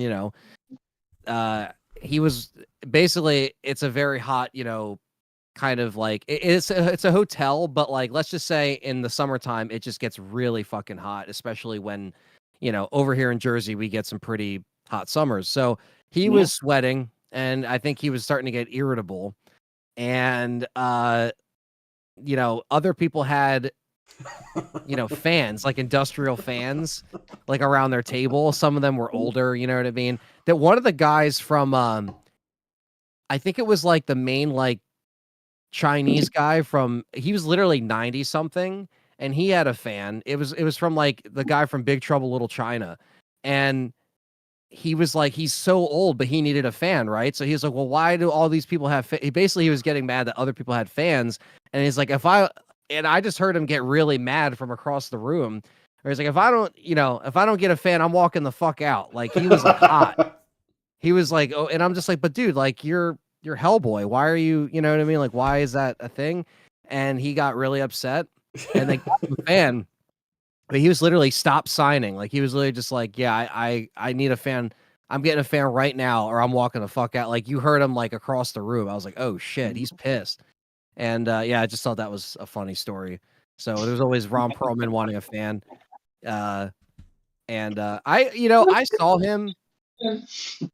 Yeah, like I saw him the last show I worked a week ago or 2 weeks ago at this point, and he was like under the same like agent that Juliette Lewis was under and all these other people, and I would see him walk back and forth like behind my table, and he always just looked miserable the whole time. I don't know if he wasn't like I don't know if he just wasn't busy, or like maybe he was pissed off because like the biggest people there were like, I guess the biggest lines were like Matthew Lillard and Skeet Ulrich, and like the Scream stuff never gets old for some people. But I was able to meet Jamie Kennedy. He came over. See what Fred wrote? What the hell? Let me see.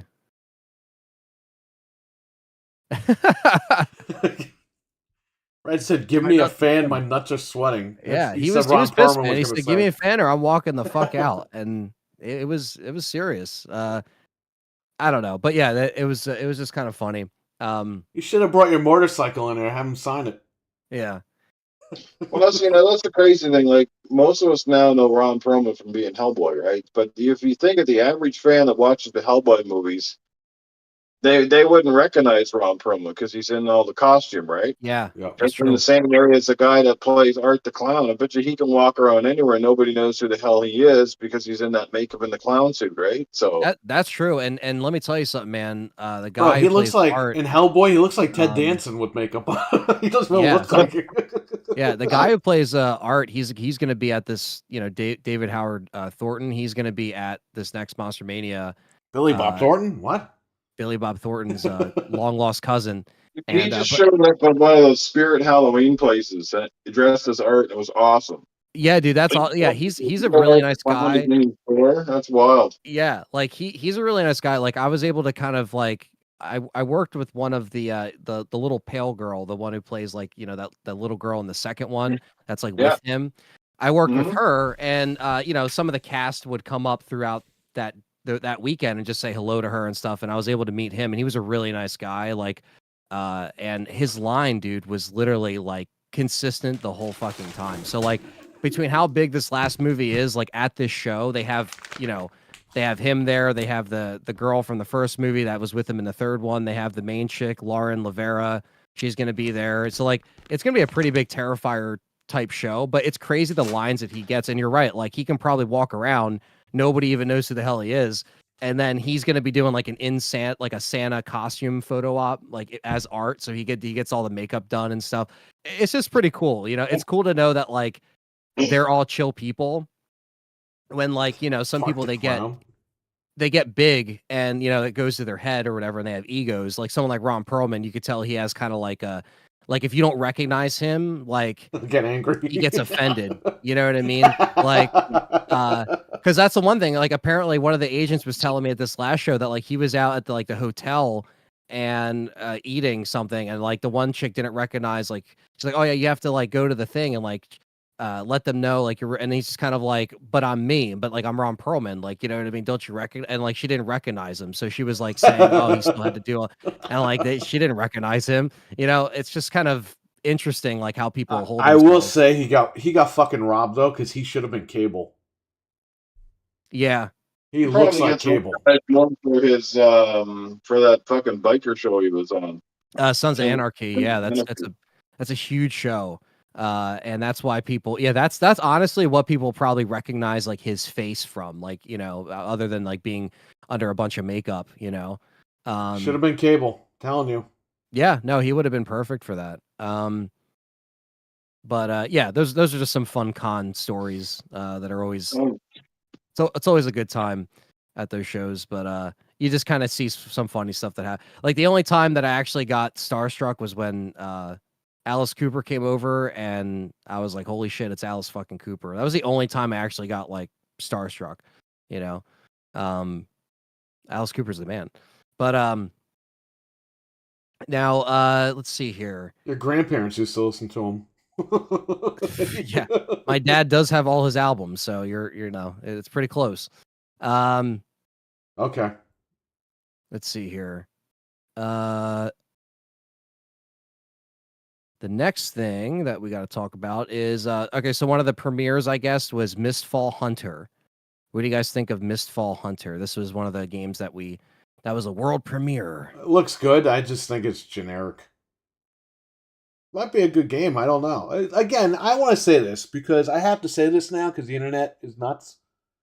Just because I don't like a game doesn't mean I'm telling you all not to like the game. Right. You guys like the game?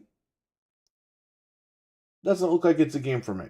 But I could be wrong. Maybe I'll play it. I don't know.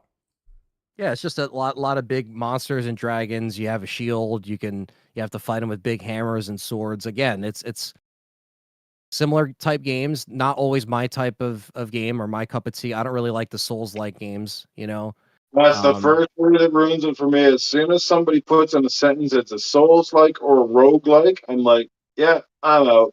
See ya. Yeah. Yeah.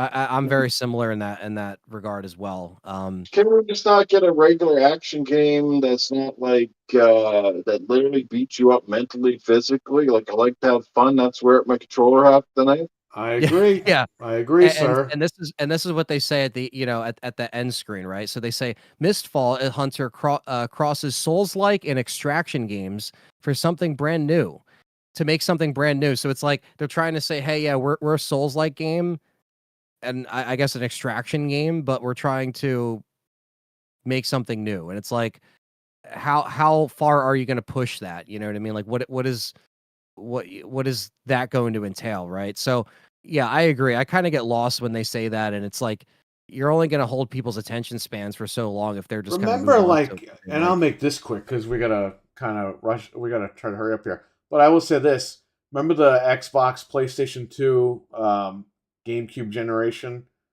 where everyone was trying to rip off GTA, but they still gave us other fucking games, like solid games.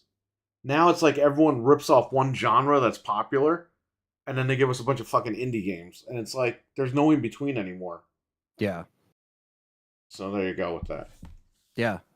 No, I agree. I miss those days, Now it's like, all right, one thing works. Let's just do this a bunch. Yeah, and then Noof, if you gotta leave whenever, you're good, man. No worries. Go ahead, Ant. Yeah, that too. Yeah, if you got to jump out at any point. Yeah. Well, we're gonna try to get through this last little sliver of games. Wheel World. Wayne's World. Wayne's World. It's a bike riding simulator. You're riding a bike around town. You got a little ghosty friend. I don't even know what that is. And you're riding around a bike. Yes.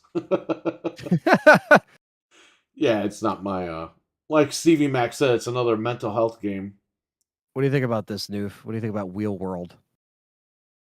Like I'm gonna say in the chat, it's called getting head on your bike. That's very, very, very good point. I don't know. The art style is kind of cool, but like I don't know. That's just and that's a perfect Game Pass game. That's the kind of game that needs to be there because you're not going to go out and spend $50 or $60 on something like that. The average No. person, or not, unless you're a really big bike affection. Like I'd have to know more about that game, but that definitely is one of those kind of games where you dabble with. Just because it's in Game Pass, and it might turn out to be a massive hit, and but it's not my cup of tea from the look of it. Yeah, I think we all agree there with that one. So the next one is a game that's been out since Very 2020. true. Back from the dead. Very true. Yeah. Go ahead. Very true. The next game is a game that's been out since 2020, but now it's coming out to Xbox, and it's popular amongst the younger gamer crowd that are into horror games. Phasmophobia. I don't remember.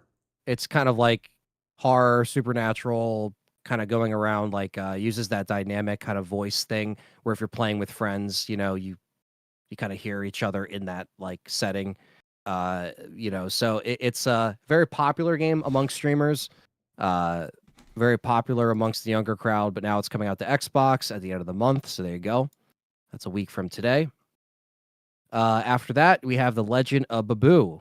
Phasmophobia. Legends of Abo. Legends of Abo. If Abo can ever answer us. Yeah. We better get an influx of Abo in the chat in 2025. Yes. The graphics of this game actually look really good. But yeah, I'm not really sure. Games. No, back. I'm not talking about like Hellblade. I'm talking about like these indie games that, that's their selling point, is that they're mental health, but they just say that shit so people buy their games. You know what I mean? Like those games, not the big guys. Hellblade 2 is good. I enjoyed it. Go ahead. Oh yeah, no, I was just saying, Babu, I don't know. I mean, again, it looks like another kind of fluffy like dog. yeah, you're jumping around on a dog, you're climbing ropes, you're jumping on like that dog looks demented. Did you see its face? Yeah. There's like, it looks like there's platforming, there's a lot of fighting. It looks like he has different powers and stuff like that. It looks like a more of like a fun adventure type game. What do you guys think about this one? This is from Midwest Games and Permanent Way. I think you'll hear about it leading up to release, and then I think you won't hear about it after that. Fair enough. Looks okay, but it's not. Yeah. I'm not running out to play that. What about you, Noof? Which one? Legend of Babu or Babui. I like it. I don't know why I'm getting a sort of a Cannon Bridges Spirits vibe from it, but yeah, I kind of like some of those games, and you know what? It's a nice change of pace. Like I like these adventure games where you can have fun. They're usually not that like long, so they don't overstay their welcome, and I enjoy the graphic art styles. So that one is definitely it looks okay. Definitely something I'd like to try, but it comes down to how much it's going to cost. But yeah, it looks pretty good. Yeah, I agree. It just looks pretty good for an adventure game. I like the art style. It's not an Aladdin game, Cam. We're messing around. Aladdin. And it's Babu. One of the very intriguing games on here that I did not know about is Wu Chang Fallen Feathers. I'm sorry, I'm never gonna let that go. Wu Chang Fallen Feathers, which I don't know if we saw before this, but yeah, very kind of like a darker, kind of more gothic style with some of these characters. At least that's what I saw from it. Kind of more like horror-ish kind of designs. Yeah, another, I don't want to say samurai, but yeah, I mean, it just looks like you're fighting these weird like spider-looking things and these monsters that have these big-ass claws, and this chick has like a bunch of fucking powers. She like puts up this orb that like protects her and stuff like that. The graphics do look very good. It looks like a beautiful game. Between like all the different areas that she was fighting these enemies in, the water swirling around, all the particles in the air and stuff like that. It does look pretty cool. The weird guy dressed in that big ass cloak at the end. You know, so With the yeah, this clock on actually his looks head. yeah, with the clock on the head. It looks pretty cool. I'm not gonna lie, this one kind of I saw this, I was like, all right. Like at first I was like, this kind of looks the same, but your lantern turns into a machine gun, and then you have a flamethrower from the lantern. Like, I'm down. I'm gonna check that out. yeah, I was gonna say that happened too. Yeah, it's like you thought it was just gonna be slashing, and all of a sudden, yeah, it whips out a flamethrower. You're like, Right. holy shit. So yeah, actually, it looked pretty entertaining. It looked pretty fun, and It looks like. Oh, okay. I thought he meant this game looked like Kingdom Bridge of Spirits. It's like it's the previous game. Okay, got it. I was like, what the fuck kind of game do you think that is, man? That's like, I don't remember that shit being like Kino where he's got a machine gun. Yes. Yeah, so Wu Chang, what do you guys think of this one? Game Pass. Well, I'll be there on Game Pass, I guess, It is right? coming to Game Pass, yeah. Depending on, again, if it doesn't come out and you go, it's another Souls-like, then I'm all in. It looks awesome. The graphics look awesome. The character designs are crazy. So yeah, I'm all for it. I think, to be honest, I think it was, to me, it's my probably pick of today's showcase. Honestly, yeah, I would say that and the Blooper Team game probably like my top. Yeah. So yeah, I thought they looked very interesting and very intriguing. And again, all these are 2025. So if things go over well and there's no delays or anything like that, you know, it'll be great to look forward to that. Now this last but not least, you know, this looked interesting. I don't know. Curious to hear what you guys think about this, but this is Remedy's, I guess, first solo multiplayer game. They have developed, what was that game they developed the multiplayer for? Crossfire. Thank you. So this is FBC Firebreak, and it's a free. I take that back. No, Remedy. I think on the Crossfire did actually the single player part of that game. Okay. Oh, okay. So I think I had it mixed up. They did the single part, and there was another team that handled the multiplayer. Got it. Okay, so this really is their first. Then. Okay. That's really sad because that game I had high hopes for it, and I tried playing it, and like I said, the multiplayer was just like I couldn't believe how many mistakes they made with that game. Like how it felt like it looked like a new age shooter, but felt like it came from 3 decades ago. Right. And it had so many issues with it, man. It was a tough one to play, and no wonder the game just died a very quick death. Yeah, that sucks to you hear. Can't even buy it. You can't even play it anymore. Wow. Yeah, like, you know, the game was bad when they pulled the whole fucking thing right off the server. Yeah. Yeah, it's Concord. exactly. Yeah, Concord. Well, they had literally the worst spawn camping I think I've ever seen. Like, it was like old day spawn camping, like back in the day when shooters were just coming into their own, and of course devs hadn't figured that shit out yet. Right. So these small maps are literally bad spawn points, and you could play and you'd be just like constantly dying. Guys would just camp one area and just fire bullets down. You're like, well, this is great. Yeah. Like perfect. But yeah, like I don't know. I mean, this being their first kind of multiplayer jump in 3-player co-op, you know, it looks like you're fighting I don't know what you're actually fighting. But it's just like the 3-player co-op thing. I always like 4-player co-op, but I guess there's always a reason for in their head why they go with 3-player co-op.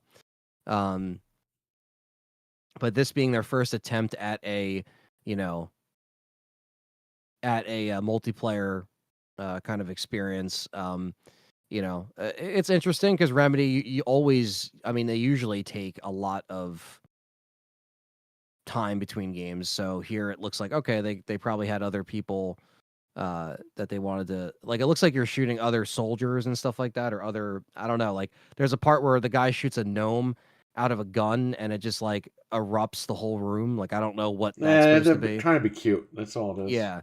So, you know, again, kind of quirky, but kind of, you know, again, another 2025 game. Yeah, so we'll see how this is. You know what's funny about a lot of these games? They're in development for so long that it was a cool idea like 4 years ago or 3 years ago. It ain't a cool idea by the time it comes out. Yeah. It's almost AKA like Kung Fu. yeah, it's almost like when because I was telling you guys the last few weeks where I was like I was reading, I was finishing up Cliffy B's book, and he was talking about how while they were making Lawbreakers and they had all this like all these great ideas, and then all of a sudden they see the reveal for Overwatch and they're just like, oh fuck. Like while they're making it, they're like, fuck. Like, you know what I mean? Like it's almost like they beat them to it, Right. with many things. And that stuff happens all the time too, where it's like, you have this really great idea and it takes a long time to get it together, and then while you're getting it together, someone else comes out and it's like, fuck, now we're going to be compared to this now. And that happens. But yeah, I'm curious because again, it looks like you're fighting like demons or monsters and then other soldiers that are shooting at you. I don't know. Like this type of game, who knows if it will stick. It's probably a risk for them to try this multiplayer thing. I don't think it's going to stick. Yeah, not really too interested in it. I think Remedy, they're coming off of, obviously doing Alan Wake 2 and everything like that. And they probably got another team to kind of work on this, or part of their team. So I guess we'll see what happens when it comes to their first multiplayer attempt. But yeah, not very excited for this. Unless they really show something more that's like really convincing. I do like co-op shooters, sure, but yeah, the concept doesn't really sell me. And yeah, that's all they showed. So, 27 minutes of just games. This honestly was a lot better than I thought it was going to be, to be honest with you. We try to go in with positive mindsets here, even with any showcase. We always want to see these showcases do good. And I think between Kronos and Wukong, yeah, I think those are going to be the highlights for me. So, and you have hang on, let me get this ready for you. You have for your poll here, Noof. You have 36% want you to do Steel Rising tonight, and 64% want you to do Alan Wake Remaster. So it's up to you, whatever you want to do. You gotta listen to the masses, man. So I'm good to go with either one. I think I'm gonna have fun either jumping back into Alan Wake or checking out Steel Rising. So either way, I think and Alan Wake probably makes more sense. Again, this is October and people sort of like that horror, supernatural kind of mystique, so that might work out quite well. Cool. And you're going to be a guest on Crossfire tonight, right? That is correct. Yep, I'm sure we'll be going over everything we saw today with this showcase. I'm sure that will be the big topic of discussion, and I'm sure we'll have our usual haters that are going to just absolutely tear the shit out of this showcase. But like Anthony said, this was actually pretty good. This was rather surprising, and I'm coming away quite happy with what I saw. Pacing was good, didn't overstay its welcome. We didn't have to put up with any boring crap. Like I said, there was a couple in here that I feel might be remisses. But again, these are all our opinions. Because what I'm saying that does not appeal to me, someone else is watching and go, man, that looked like the coolest freaking game I've ever seen. So, a lot of another thing to take away, a lot of new IPs here, right? This wasn't like a sequel fest. This wasn't like we saw a lot of new concepts here. We saw a lot of new IPs here. I mean, even the one that's just on the screen, Blind Fire. If you're a shooter fan, that might hold your interest. I wasn't quite digging it. But again, you never know, and you never know where the next hit's going to be. So I think overall, I think they did a pretty good job with this show today, and there's a lot of games to look forward to in 2025. So get at it and catch up on that backlog because things are going to get crazy. And you are going to be live on Crossfire. I put the link in the chat at 7 p.m. tonight. So check Noof Nukem out as a special guest on Crossfire. I think I've listened to that show years ago, but I will check it out tonight. I mean, Crossfire holds a place in my heart simply because that was where I got my start. That was the podcast where my first ever appearance was on Crossfire. Became very good friends with Mooch and Crap. Despite what some people, think about these guys in the community because I always hear that all the time, but I always make my own decisions. I don't judge people in the community. I don't judge anybody based on what someone else tells me. I think if you're a good person to me and you haven't done me wrong, Right. then we're friends, and that's the end of the story. I don't work that way. This is not grade school. This and you don't like him, you don't like him. Okay, like we're free adults. We're here talking about games. We have a difference of opinion, and then people are entitled to change their opinions. I know that. I mean, when people what you liked 5 years ago might not necessarily be what you're digging today, and we've seen how Exactly. a lot of us right off the bat, we get lambasted because everybody's, like I said, even on my channel now, oh, you're Xbox haters, and it's if there's anything but the truth, Perry, like you've said this many times, you got more Xboxes than some of these PlayStation guys have games, or you know what I mean? Yeah, absolutely. And I just want to make something clear. I bought all those Xboxes with my own money, not mommy and daddy. Yeah. I didn't say mommy, daddy, and I have one Xbox in the living room. Mommy and daddy bought me that. No. The podcasting community may have changed over the years, there's no question, but the one thing that has remained the same since the day one is that people hear what they want to hear. Yes, that's very true. That's the end of the story. They hear what they want to hear because in this whole sentence right today. So we're basically giving us a pretty good review score. It sounds like we're pretty impressed, right? Yeah. But because people have us deemed as one way or the other, they're going to pick up on the 2 or 3 games that maybe we didn't like and go, oh, those guys are just ponies and they hate all this shit. And it's like, did you not hear us just talk very positively about the other 90%? Like, this is what I'm saying. They pick out what they want to hear and they run with it because that's the narrative they want to.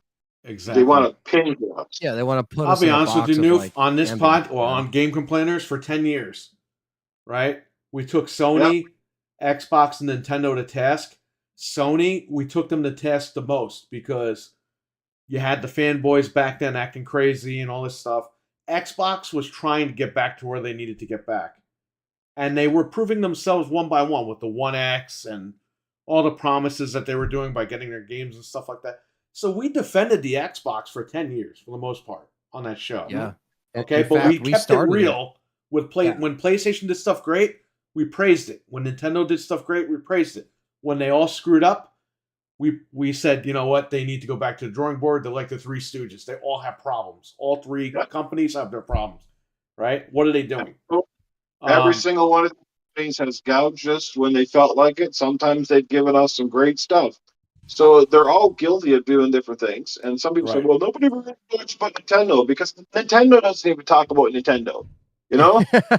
Nintendo really doesn't promote themselves in a traditional sense anymore. They're kind of hard to pick out because while they're doing extremely well in their own bubble, they're the anomaly of the industry that no one's quite figured out because Nintendo does things the way they want to do them. They haven't really veered from the formula, and it continues to work despite all the naysaying. Like, they obviously have the worst online, the worst infrastructure, worst hardware, the worst hardware, the weird ass, got to have a 20,000 digit code that even the IRS can't crack to everything.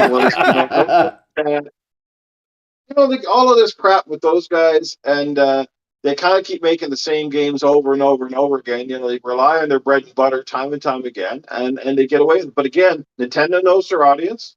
They know that they can get the new kids. They know that they're so heavily entrenched with nostalgia that they can get the old guys like us too, because we just kind of grew up with their franchises. We still love them today. Yes. And I bet you like 90% of us that own a Switch probably play it about what?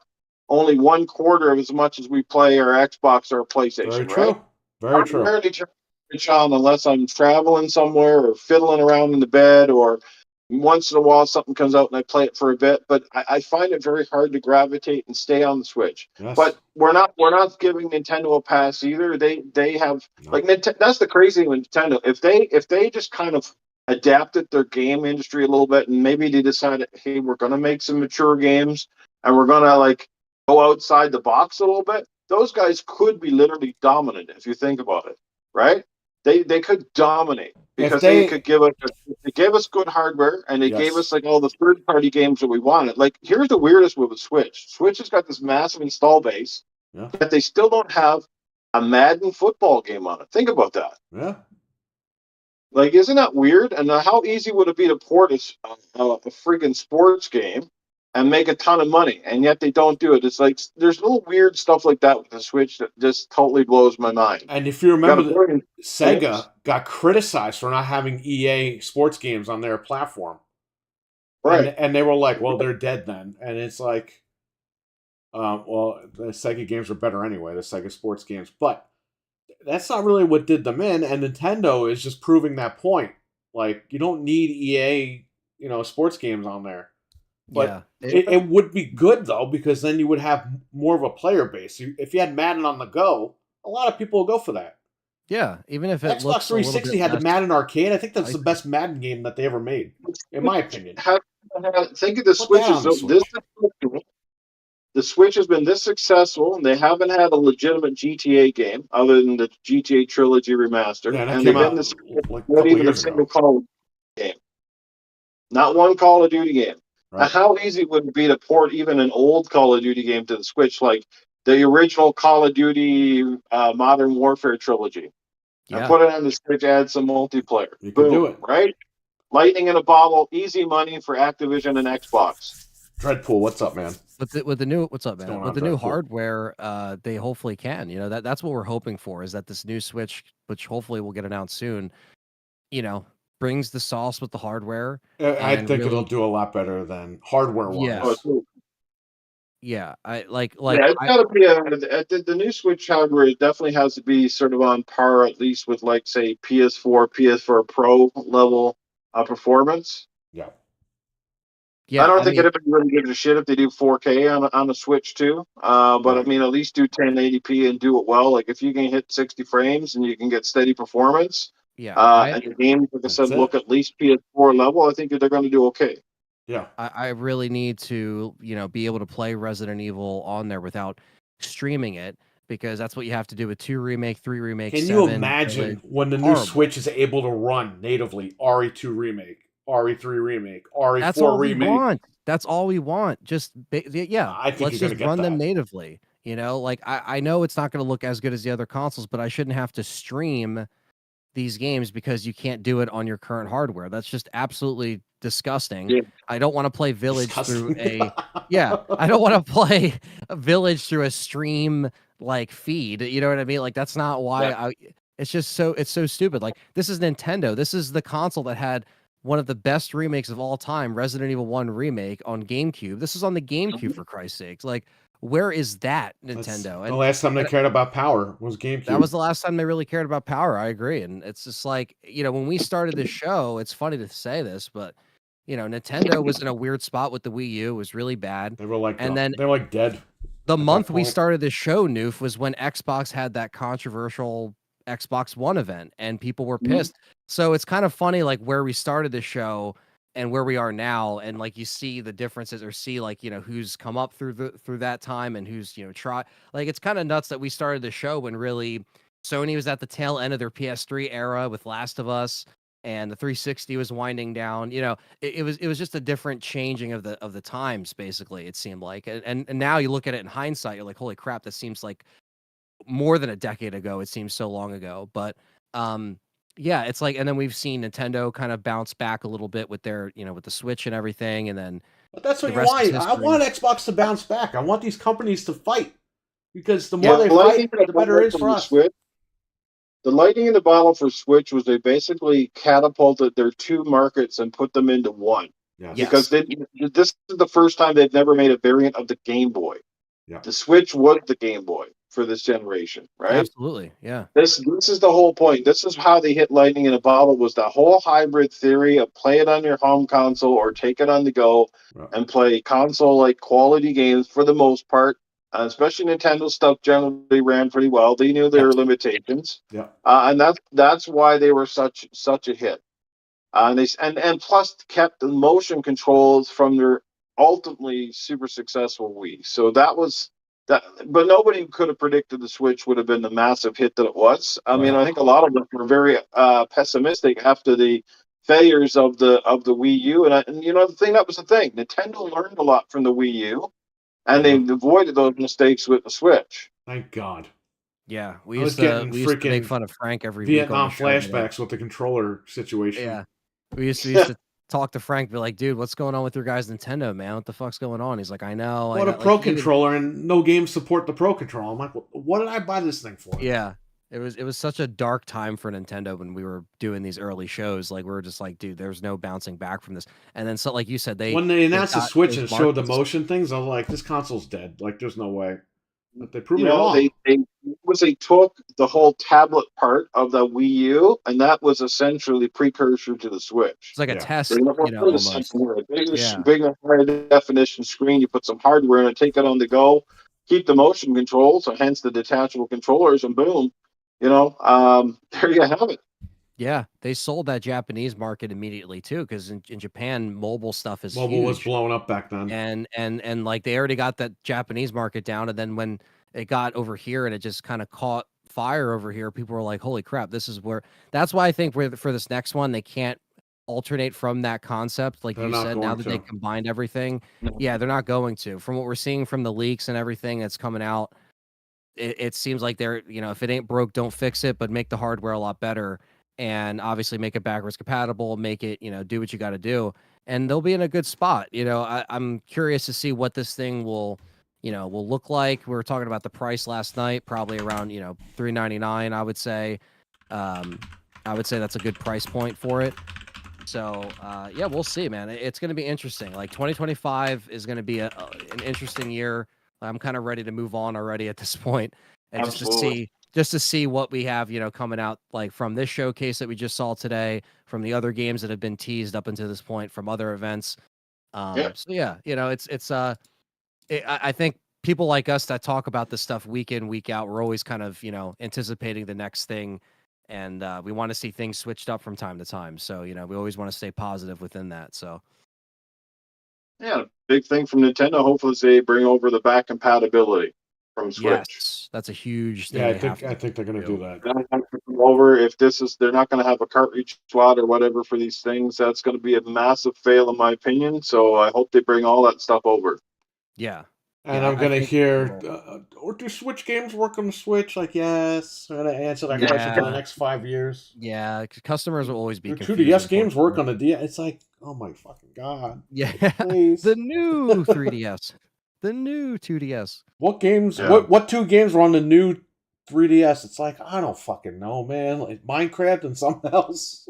I think it was Xenoblade or something. I don't remember. That's why now it's just easy. If it's just Switch and that's it, it's like just streamline the shit out of it. But yeah. Overall, really good showcase today. It was good, You know why a showcase was good, really quick? Because now we have, at least I have 3 games now that I want to play, and that's what this showcase is supposed to do. It's supposed to sell you on games. They did a great job there. Yep. Kudos today to the studios that put that together. Like I said, lots of variety, some games that really looked phenomenal. Kudos to Xbox today. I think overall it was very solid. It might have been on. I guess the word is it might have not been spectacular, but it was definitely solid. It was good for a partner showcase. I'll say that. Yeah, exactly. So Noof Nukem will be live tonight streaming at 10 p.m. Eastern. His link is in the chat. Go subscribe to his channel and get notifications for when he goes live later. He's also going to be on Crossfire, which is in the chat as well, the link. And you're going to be there at 7 p.m. Eastern. So check Noof out there. I'll probably pop in there and check out that show. No, 5 p.m. Eastern, 7 p.m. Mountain Time. Oh, 5 p.m. Eastern. 5 p.m. Oh, okay. So he's got to go 2 soon. hours from now. So Okay. he'll be live in a couple hours. That's right. Mental 9R. There you are, buddy. He's a little late, but he's here. All right, guys. Thanks again for having me today. Thanks for sharing out the chats, and everybody that showed up for your show today is fantastic. Lots of great community supporters, lots of familiar names. You guys are fantastic, and hopefully we'll see you all soon. Well, thanks for coming on.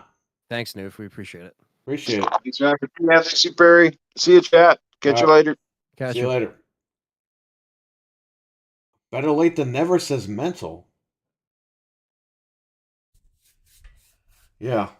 So yeah, the showcase was good. I enjoyed it. I think it was pretty good. But Anthony, me and you are ponies, Yeah, apparently.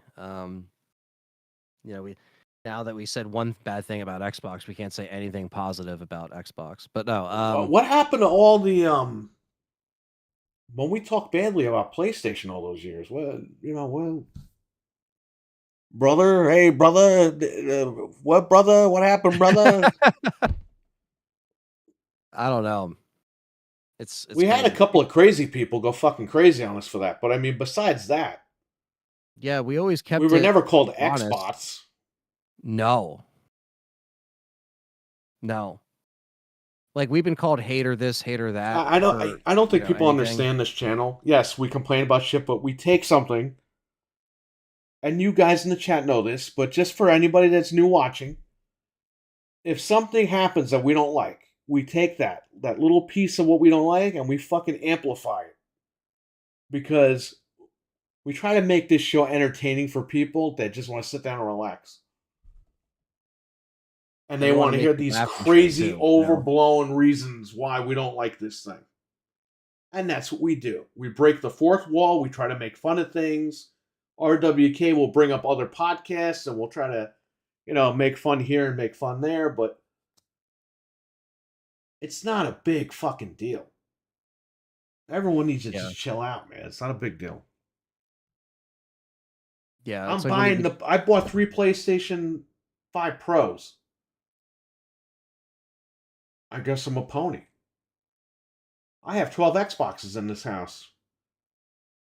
Must be a pony. Bro, what fucking... Sony guys don't even want to buy a Series S to play one fucking game. Do I look like a pony? That's the thing, too. It's like, Here's the thing. This Phil Spencer thing, this whole thing from January, all of this Xbox drama from this year. We've been amplifying that shit. We've been making fun of it. We made the Phil Spencer song. We smashed the Series X. We did all this stuff because we are frustrated, but again, we're dialing the amperage up there. And we are trying to just have fun for you guys in the chat room. Because you guys in the chat are like, holy shit, these guys love Xbox. They're smashing the Series X right now. What happened? Yeah. We have to talk about the cream cheese prices, says RWK. I don't know. How much is cream cheese over there? I haven't been to New Rochelle, New York in a while. The cream cheese incident. You guys still bring up RWK's paraplegic tractor. There you go, Dreadpool. Well, we made fun of him again yesterday. We said he was fucking Abby from The Last of Us on his tractor and it broke. Oh, man. Or he was... Forgot about that. She was fucking him on the tractor and it broke. Oh, shit. But yeah, no, I agree. It's just, you're just trying to entertain, and obviously we have Why do you think Fred pours blue milk on it? You think he wants to do that shit? Fred doesn't want to do that, but if you're going to give him $100, he'll do it. Yeah. Just saying. You think Fred off camera, off stream, you think Fred's pouring blue fucking milk on his head? No. He just does that all the time. He's waiting for something to grow. That's what I'm saying. Like, it's just... It's not like he's walking around town. Hey, everybody. He pours blue milk on his head. Yeah, it's like we amp it up, but we try to be honest with our opinions, obviously. Listen, I'm getting older, okay? I got a lot of shit going on. Personally, health-wise, all this stuff. I'm just trying to have fun before I'm on my way out. So let's just try to have fun. These guys are younger. They're getting older. Once they get older, they're going to realize where I'm at. And then you guys are going to see these guys not give a fuck anymore. You're going to see the incline of not giving a fuck. I'm telling you, you're going to lose patience. You give it a few more years. You're not 30 yet. Once you hit around 31, 32, your patience is going to wear thin. Yeah, I mean, I always enjoy. Also, I like how, by the way, the Xbox ads video has like 2.1K. That's a fucking killer. Just all it takes is the thumbnail.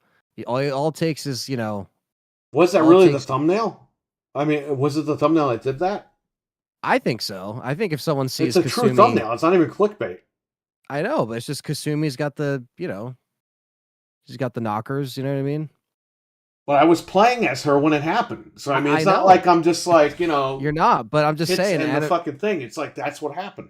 No, it's true. The most popular video on our channel. And you know what was funny? People were saying, when I mentioned that on Gaming After Dark, people in the chat were like, I don't get ads on my Xbox. Because you have fucking Game Pass. That's why.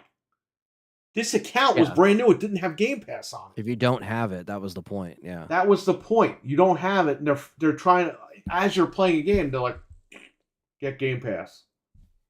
I'm in the middle of a game. But PlayStation does an update that accidentally puts ads on their dashboard, and oh my god, they're evil, and this is why I gotta buy Xbox, everybody, because Sony's evil. And it's like, go fuck yourself. They're all stupid. All these companies are dumb.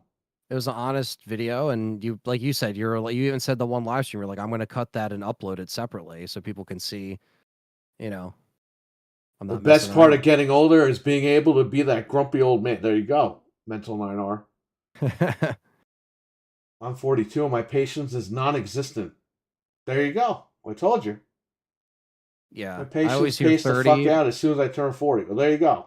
30 or 40, I always hear, is when it's... You know what it is? You get older and you're just tired of bullshit. And it's just like, all right, whatever. Let's just, what's going on here? Get to the point. Cut to the chase. You know what I mean? Like, you don't have time. You don't have time to waste. Yeah. No, I see that, I see that happening. And people, people will confuse that with,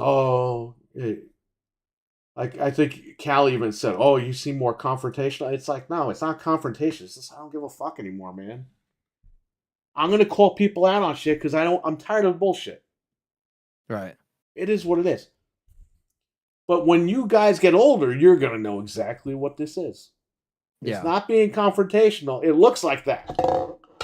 Well, there's nothing wrong with being confrontational. No. I will say this. Knock, If I was 20 years old acting like this, which I did not act like this when I was 20, just so you know, that would be confrontational. But because I'm getting older, my patience has thinned. And you, like everyone in the chat's telling you, you're going to get there. Frank is starting to get there.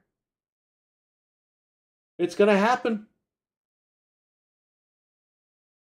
Enjoy the ride.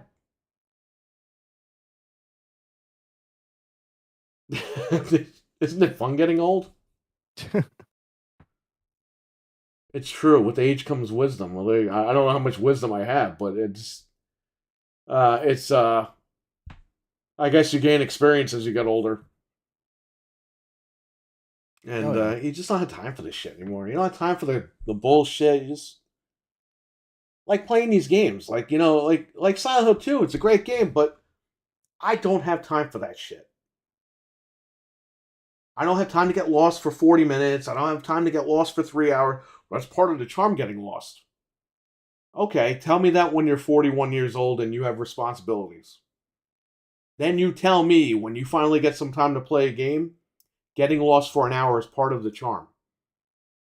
I guarantee you're going to have a different outlook on that. But you live in mommy's basement. Mommy and daddy bought you the PlayStation. Mommy and daddy bought you the copy of Silent Hill. You got all the time in the world, right? Yeah. Hell yeah, I ain't got time for that. Mental, though. You're just a hater, Mental. How dare you? You haven't beaten Silent Hill 2 Remake yet? What's wrong with you, man? You haven't you haven't explored everything and gotten lost? That's the charm of the game. This guy's shaking his head probably right now. I don't know. Oh, man.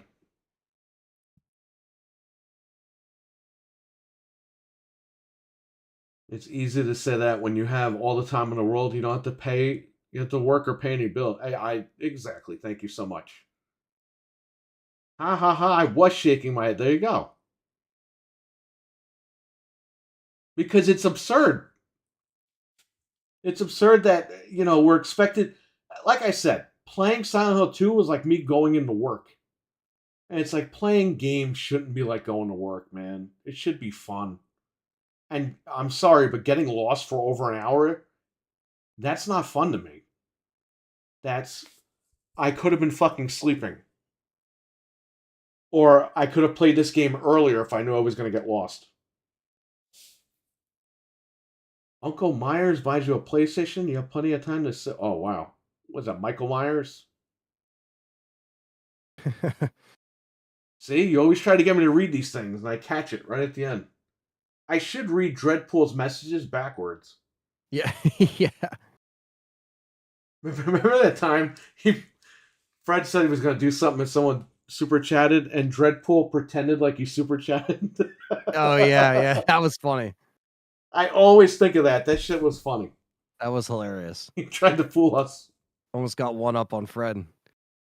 Fred just eats like the nastiest shit because he thinks he got a super chat.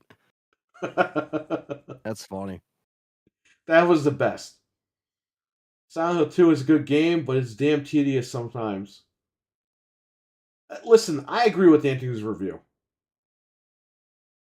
When I saw his review, I was like, thank God this guy kept it real. He wasn't blinded by the chat or anything like that. He played the fucking game twice, and he said, yeah, this ain't it for certain things. And he's like, this is what the game should have had.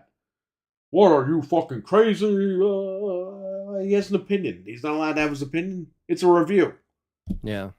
They're trying to... If you want to like the game, why don't you have Konami review their game, and they'll tell you how great it is. That's what you want to hear, right? But the girl's face was too fat, so you didn't like the game anyway. What happened? Yeah, they didn't like it, and then when I made videos saying I was looking forward to it, I was DEI wrong. got to them. You know, Bloober Team should have done. They should have made that lady even fatter. Oh my God! Can you imagine? Can you imagine people online? They didn't fix it. They made it worse. Like, make up your minds. That's the thing too. Like they made the lady skinnier, and they were like, "Oh, they fixed the game, so now we can go out and buy it." It's always an excuse with these stupid fucking Silent Hill fans. Yeah, I basically, I didn't disable the comments on the video, but I simply put a. You could have had a free show from Fred. Yeah, I know, right?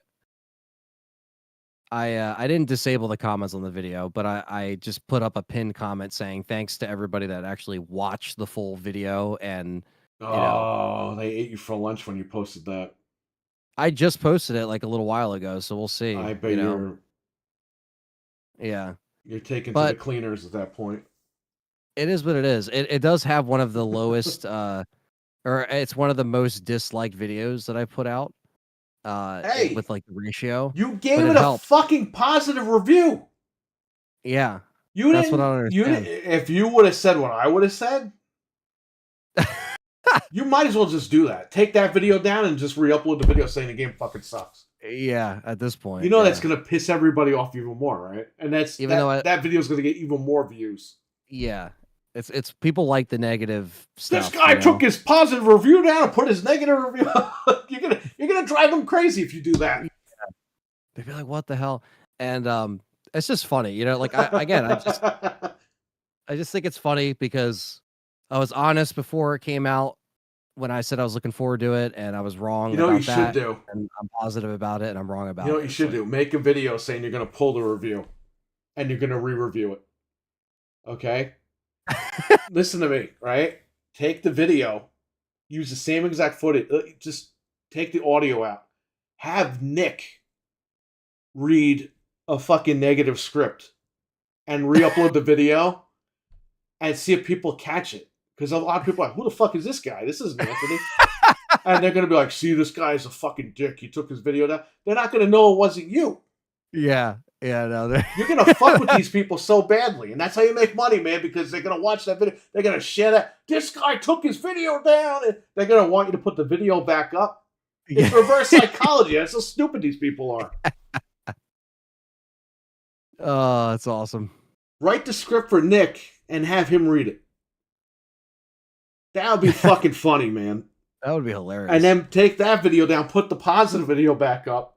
Then people are going to be mad you put the positive and took the negative. Like, you can't win with them. But you're going to be making a shit ton of money doing it.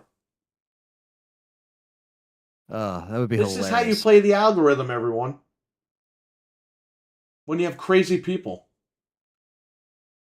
They should have had Doctor from My 400-Pound Life in the game. He could have been a villain. What's funny is the dislikes also push the algorithm as well. That's true. They do. Yeah, that's the thing. That's why if you don't like a video, just don't leave anything on it. Yeah.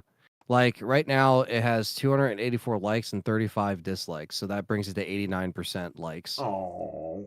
So it's like, it still doesn't really, it is the lower one that I've gotten in like a long time, but it doesn't really affect me. Like I said, it doesn't. You know why they disliked it? Because you're not a Silent Hill only channel. I guarantee you. It has nothing to do with your positive review on the game.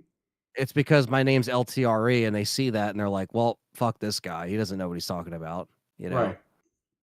And then they hear in the review that I say I've only gotten into the franchise the last like 5 or 6 years and they probably hate me. I'm just thinking of all these skits you could do to fuck with Silent Hill fans. Yeah, I mean, and that's the thing. I want to remind people that, like, you know, it wasn't my regular fan base coming at me. No, you got to do. It was these Silent Hill fans No, finding you got the to video. do. You got to get a copy of Silent Hill 2 and fucking smash it. You got to do it. You got to do it, man. That would be funny. Buy like a used copy from somewhere and do it. Do you know how fucking mad people would get? I mean, people would get mad. I think ABBA would really mad. ABBA would leave forever. Yeah, but you see, ABBA knows what's going on. Yeah. ABBA's not one of these crazy people. ABBA's a fan of Silent Hill, and he loved your review, by the way. Yeah, no, he but did. He knows that there's fucking maniacs out there. Because I've talked to ABBA. He's a regular, normal person, which is hard to find online. Very hard, yes. He'll fucking laugh his ass off that you did that. However, the crazy people... The Silent Hill fans will get really pissed, yeah. They're going to get really mad. They're like, see? This guy, we knew this guy video, liked Silent Hill. Yeah, my video will find their algorithm somehow, and, you know... Yeah, it's... Just, I would do that. I would fuck with them, take the review down, put the negative review up, make a video saying, the guys are going to re-review it. I think I missed something. And then fucking hit the negative one. I missed something. Right? And give it a fucking lower score or whatever. And then fucking, they're going to get mad, put the other one back up, take that one down. They're going to get mad at that one, take that one down, put the other one back up, then smash the copy. I think I missed something. Yeah. That's awesome. You gotta do guys, that. I think I want to beat it 3 more times before I put up a final review. Give me like another week, and then I'm it's just telling you, you gotta do that. You don't even have to do anything. You literally, you play this angle out for like another 3 weeks. That's content you don't have to fucking worry about. It's true. You go live and say, guys, I'm gonna re-review it. I think I missed something. Okay, and they're gonna be like, good. Well, he's gonna agree with us now. And you upload that negative shit, and they are gonna go fucking crazy. They get so mad. They ain't gonna go crazy. Oh my god. I get a copy of Silent Hill 2 and smash that nurse. Dreadpool, she's gonna cut your beard with that knife that she carries, that nurse. Did you order the Dreadpool beard yet? Or who's buying Dreadpool? It's Fredpool, right? Fred's getting the beard. I was just saying, I'm not getting. We're making fun of these Xbox guys for Halloween, right?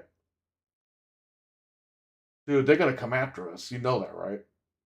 When they see what I'm about to be, yeah, they're gonna come after these guys are gonna come after us. I don't think Dreadpool might talk me out of it. Dreadpool has no idea what we're talking about. I don't know if I should tell him or if I should just keep it a secret. He might get mad though. You know, it would be killer. So the costume you sent me. So I'll put on a costume, right? I'll bust out this. You know what you need though? Ironically enough, if you're gonna play that character, you're gonna need to order fake breasts. Oh no! I should get Stallone. If Dreadpool only knew who I was talking about. That's so killer. I'm gonna re-review the game. Oh, there he is. He's angry now. Dogpool. Jamie, what's up, man? I got 3 months of Ultimate for 26 on CD keys.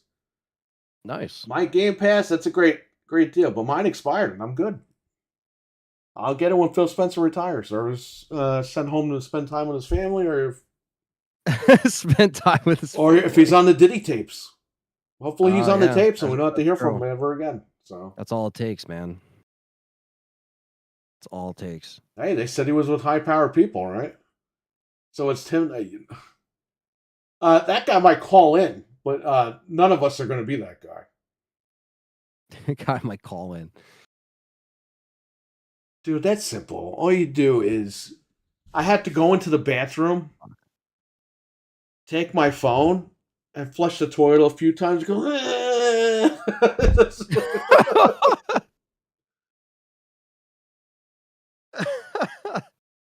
That's all you had to do, right, Dreadpool? I mean, it's simple. Apparently.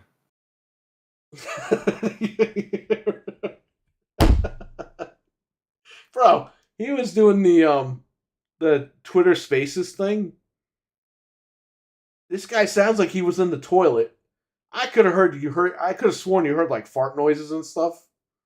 Why like can't he was get a in the mic? stall of a bathroom? Like, why can't he get a mic though? Like, I don't understand. Phil and Bobby in the hot tub. There you go. Or a better mic.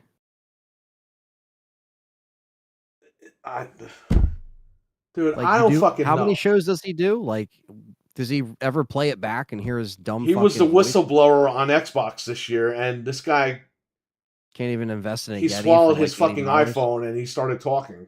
Nobody could understand what he was saying. He swallowed his iPhone. I like Tim Dog. And I'm not making fun of him to be a dick, but I mean, come on, bro. You gotta get a microphone. Yeah, get it together. Or at least buy a new iPhone. Stop using the iPhone fucking 10S or whatever the fuck he's got. The 10S. 4S. It's 4S, right? He's still got the iPhone 4S. Yeah. It's like, what is happening, you know? Bro, during the Spaces, he fell asleep. There's people arguing on his stream. They're cursing each other out, and you don't hear this guy. And then as they're saying, like, they're cursing each other out, you hear him snoring in the background. Oh my god. The guy fell asleep. Give my man some coffee or something.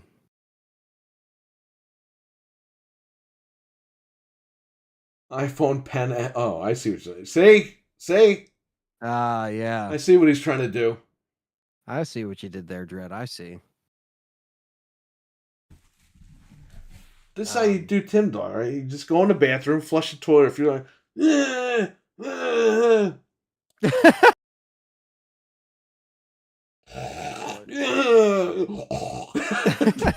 were times you hear him breathing, and it sounded like he was dying. Like, oh my god. Bro, those were some rough fucking Spaces to get through. But this is what we do. We listen to these podcasts, and we're just thinking parody, parody, parody, parody. There's so many I'm ideas. not listening to these podcasts. I'm going to get that guy. I listen to it, and I'm like, this is like I'm watching a comedy. Yeah, when we finally do a Game Complainers movie, it's going to be like a parody. Oh, everyone's getting fucked. Everybody. Everyone's getting made fun of. Nobody's safe. You see, we were supposed to do this movie 10 years ago. I'm glad we didn't, because now so much has happened that we can make fun of this shit for a long time. Well, we have so much material from the over of a decade of shows. You know what I mean? This year, this 2025 is gonna be 12 years. Crazy. I don't know, man. I don't know. If we do this Xbox parody show, I don't know who's gonna get parodied. You never know.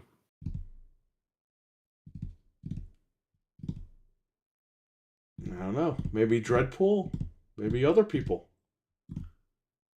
Bro, I don't want to hear bullshit, okay? I don't want to hear nothing. If we do this and we pull it off, everyone's... maybe. If we do this, I don't want people to get pissed off. Are you talking about the movie or the parody show?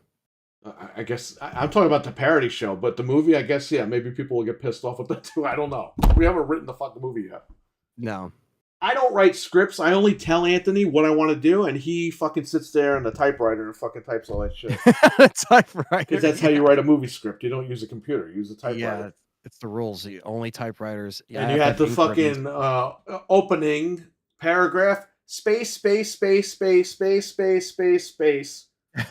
Scene 1. I'm not doing that. I'm sorry. I brainstorm. I talk to the guys. We roll it up into a ball, and I fucking hit Anthony in the face with it and say, write that shit down. Yeah.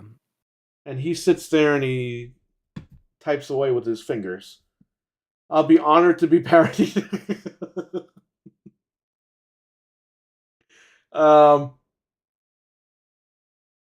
That's a lot of Abby. Well, there you go. Monday is the Xbox planners. It's common DualSense, but I guess, yeah. Yeah, the fat PS5s came with that round plastic stand. Oh, yeah, that's right. I have one of those left. I don't have the original one anymore because I traded it in. Yeah. You know when you trade in your fat PS5, you need the stand. They will not take the console if you don't have the stand. Fred learned that the hard way. Yeah. We had to drive all the way back. I learned the hard way. I had to drive him back. Yeah, you're the one. We're standing there, and he's like, "Oh, I don't got the stand." I was like, "I fucking told you before we left to get the." Oh, yeah. And the guy's like, "We'll be here." I was like, "You fucking make me go. You're gonna make me drive all the way back for a stand?" That'd be funny. You're already robbing this guy. guy. We might change the price of the console trade-in by the time you get back. Friday, Sony complainers. What the fuck? Yeah, no, they made us drive all the way back. Jamie on for the stand. Ugh, man. Dreadpool, should I consult you about this parody show, or do you just want to see us? You just want to be surprised? Dreadpool's the kind of guy that probably likes surprises. Well, the problem is he's friends with a lot of these guys, and I don't want him to get shit for it because he has nothing to do with this. Because, let's be honest, Dreadpool, he's been awesome to us, and I don't want to fuck him over anyway, so. That's fair. If he fucking tells me, go ahead. If he says, nope, not a good idea, it's a dead idea. That's the respect I have for this guy. 2-cent piece of plastic, it doesn't matter. Is that a green light? Yeah. I think he's curious of what we're going to do. Look at Jesse. Jesse. Hey, Jesse, tell James he's a fucking dick. Making me run around Silent Hill like an asshole. Doesn't Call of Duty come out next? Yeah, Pappy G Funk has the fucking copies already. Pappy G Funk? Terry Funk? That guy's always getting shit early, and he's not... That was the guy that got the Series X early. Oh, yeah. And he hooked it up and pretended like it didn't work out of the box. And everyone, the whole internet fucking blew up. And people like, he broke NDA. And they're like, but he's not under NDA. He's not under NDA. He just somehow gets these consoles. I have my theories, but I'm not going to say anything on the air. Let's just say that. But yeah. Well, yeah, it comes out, I guess, legally next Friday. So a week from tomorrow. Right, but this guy unboxed them already on PlayStation 5, so copies are out there, I guess. Yeah, I'm sure stores also have their copies already. You know, like Target has their probably. You know, but he unboxed the Series X, the digital Series X. Yeah. Before everyone else got it. He got the exclusive. And this time he didn't pretend like it broke out of the box. Bro, we talked about that on the show. He got the Series X early, And he hooked it up, and he didn't switch to HDMI port. He's like, oh, I guess it's broken out of the box. Oh, I'm going to have to call a Microsoft when it goes on sale officially to get the money back. It's like, you're a fucking idiot. He sounds like he's learning English while he's doing a video. It's like, bro. And he doesn't talk like that in real life. Because you catch him at certain points talking like a regular person. He talks like the fucking guy from The Simpsons. Hey, everybody. That guy. Who is that guy? Oh, I don't know. The guy says, hey, everybody. He purposely talks like that guy. Anyway. You know, both my cats are just looking at the...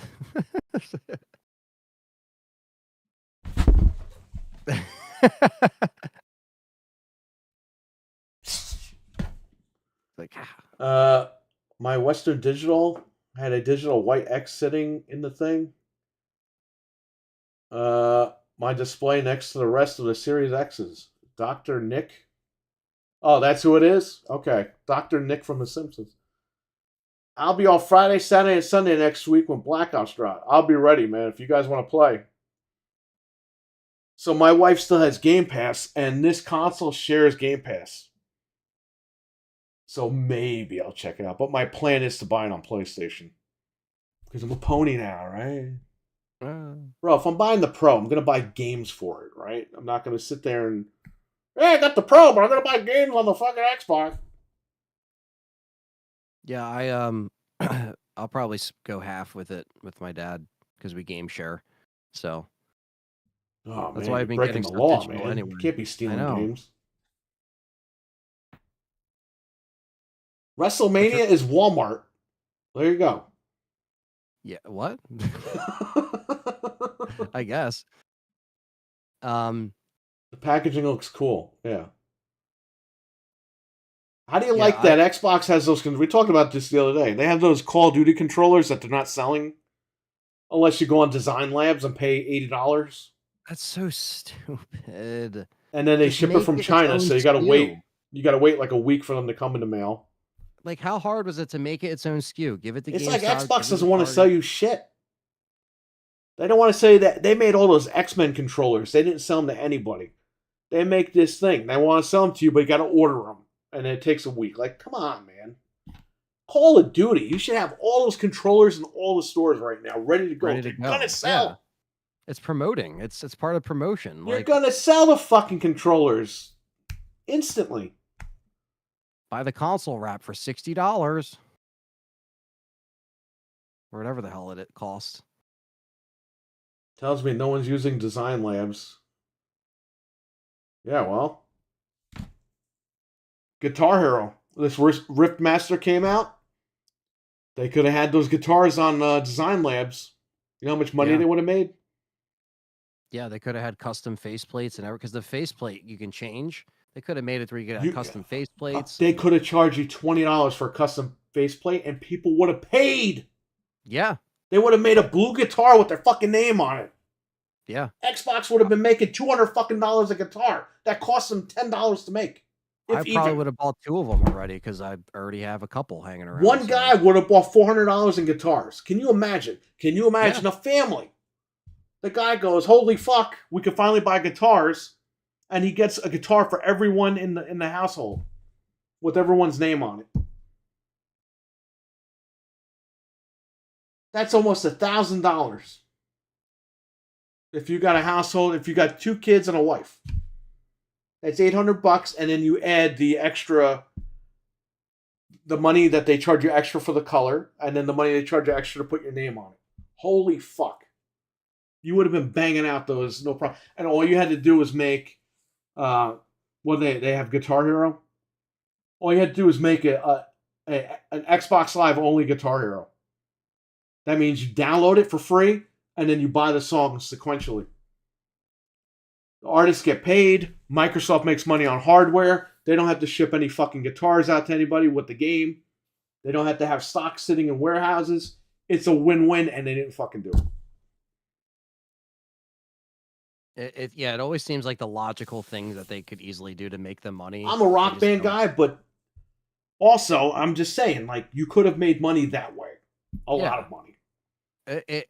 And I understand Fortnite is like the, and you could have sold Game Pass industry. subs because you need Game Pass to play the fucking game online. Thank you, right? You know how much money that is? Yeah.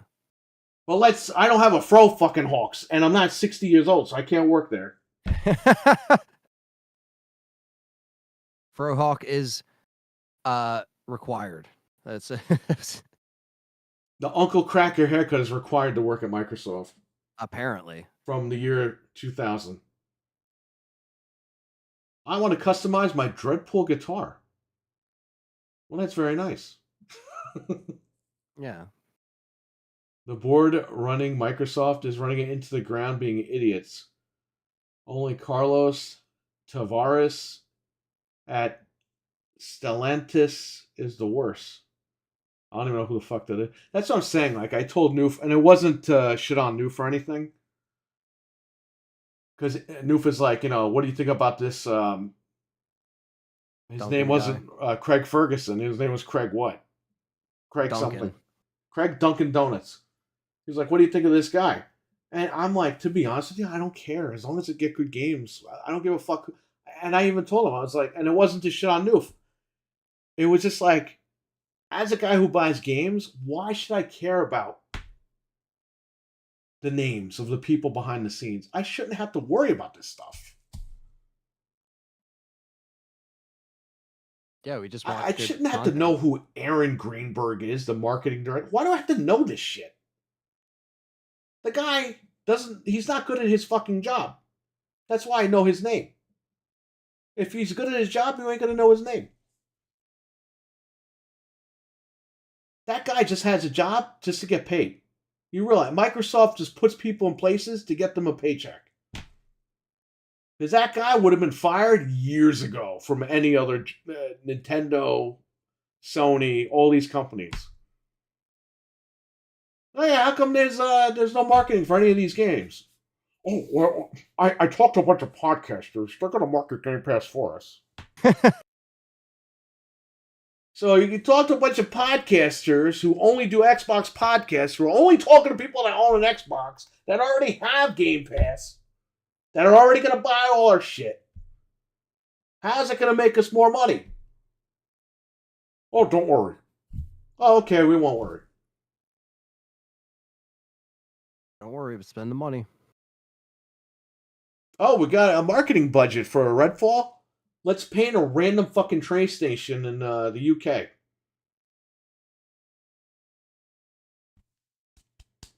That's it. Look how that game turned out. I shouldn't have to know who that guy is. Because the guy should just be like, oh fuck, I'm the marketing manager, director, whatever the fuck he is. I need to promote this Xbox brand. We need to make sure that Redfall is on all the Best Buy ads, all the Target ads, everything. Nope. Let's paint a random train station in the UK. And have one guy take a photo and say how they're promoting. They care about Redfall.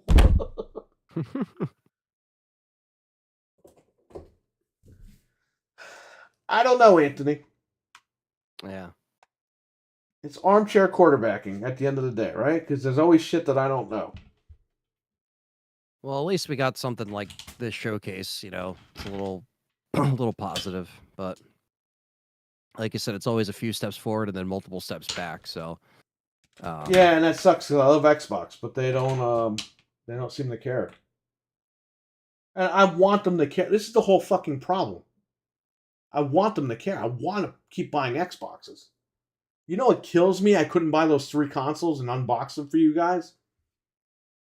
It kills me. But why am I going to pick them up? It's just blowing money. Because I already have them. And there's really no future for these consoles. As far as, they've already written off the Xbox Series consoles. Because they're telling us all the games are coming out with the next machine. So what's the point? Yeah. Why am I going to buy more consoles for Xbox? PlayStation, same thing. They said it was end of life. PlayStation 5 is end of life. And they released the fucking Pro.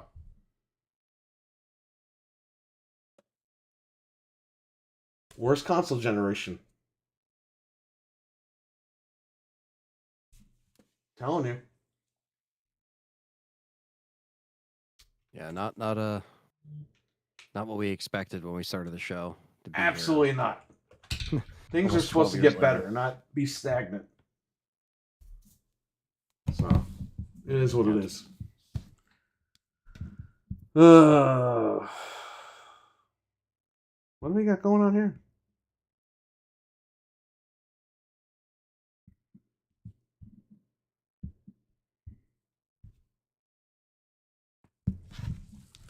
Any questions in the chat? Me and this guy got to go. We didn't plan on staying on this long. But, you know, we're talking to the chat room. We're bitching and complaining about stuff, so. The show today was the partner showcase, and it was pretty good. Yeah. For what it was really good. Yeah, not bad. But we're Xbox, and we're supposed to tell you how bad they did and to go out and buy a PlayStation, right? No, it was a great show. There's 3 games here that I want to play. I think one of them is only going to be on Game Pass. And that's fine. And all these games were dated 2025. So let's see what happens next year. Hopefully next year is a better year for these consoles. That's this year. what I was saying earlier. I just want it to be kind of over, and you know, like I know we'll get the Call of Duties and the stuff for the end of the year, but yeah, kind of ready to see what 25 brings, you know? Yeah, I mean, listen, we now know that these consoles are stagnant. We know where they stand, pretty much. You just got to try to enjoy them until the next generation comes out. That's all I can tell you guys. Yeah, and the Pro comes out in a few weeks now, so at least there'll be some kind of new hardware that we can test out and try. And hopefully, Nintendo does a better job next year. Nintendo will subside the bleeding from these machines if they do it right. If they do it right, yeah. And I have faith that Nintendo, with the new Switch, I think they're going to hit a home run with that. I hope so. Yeah. They really need to.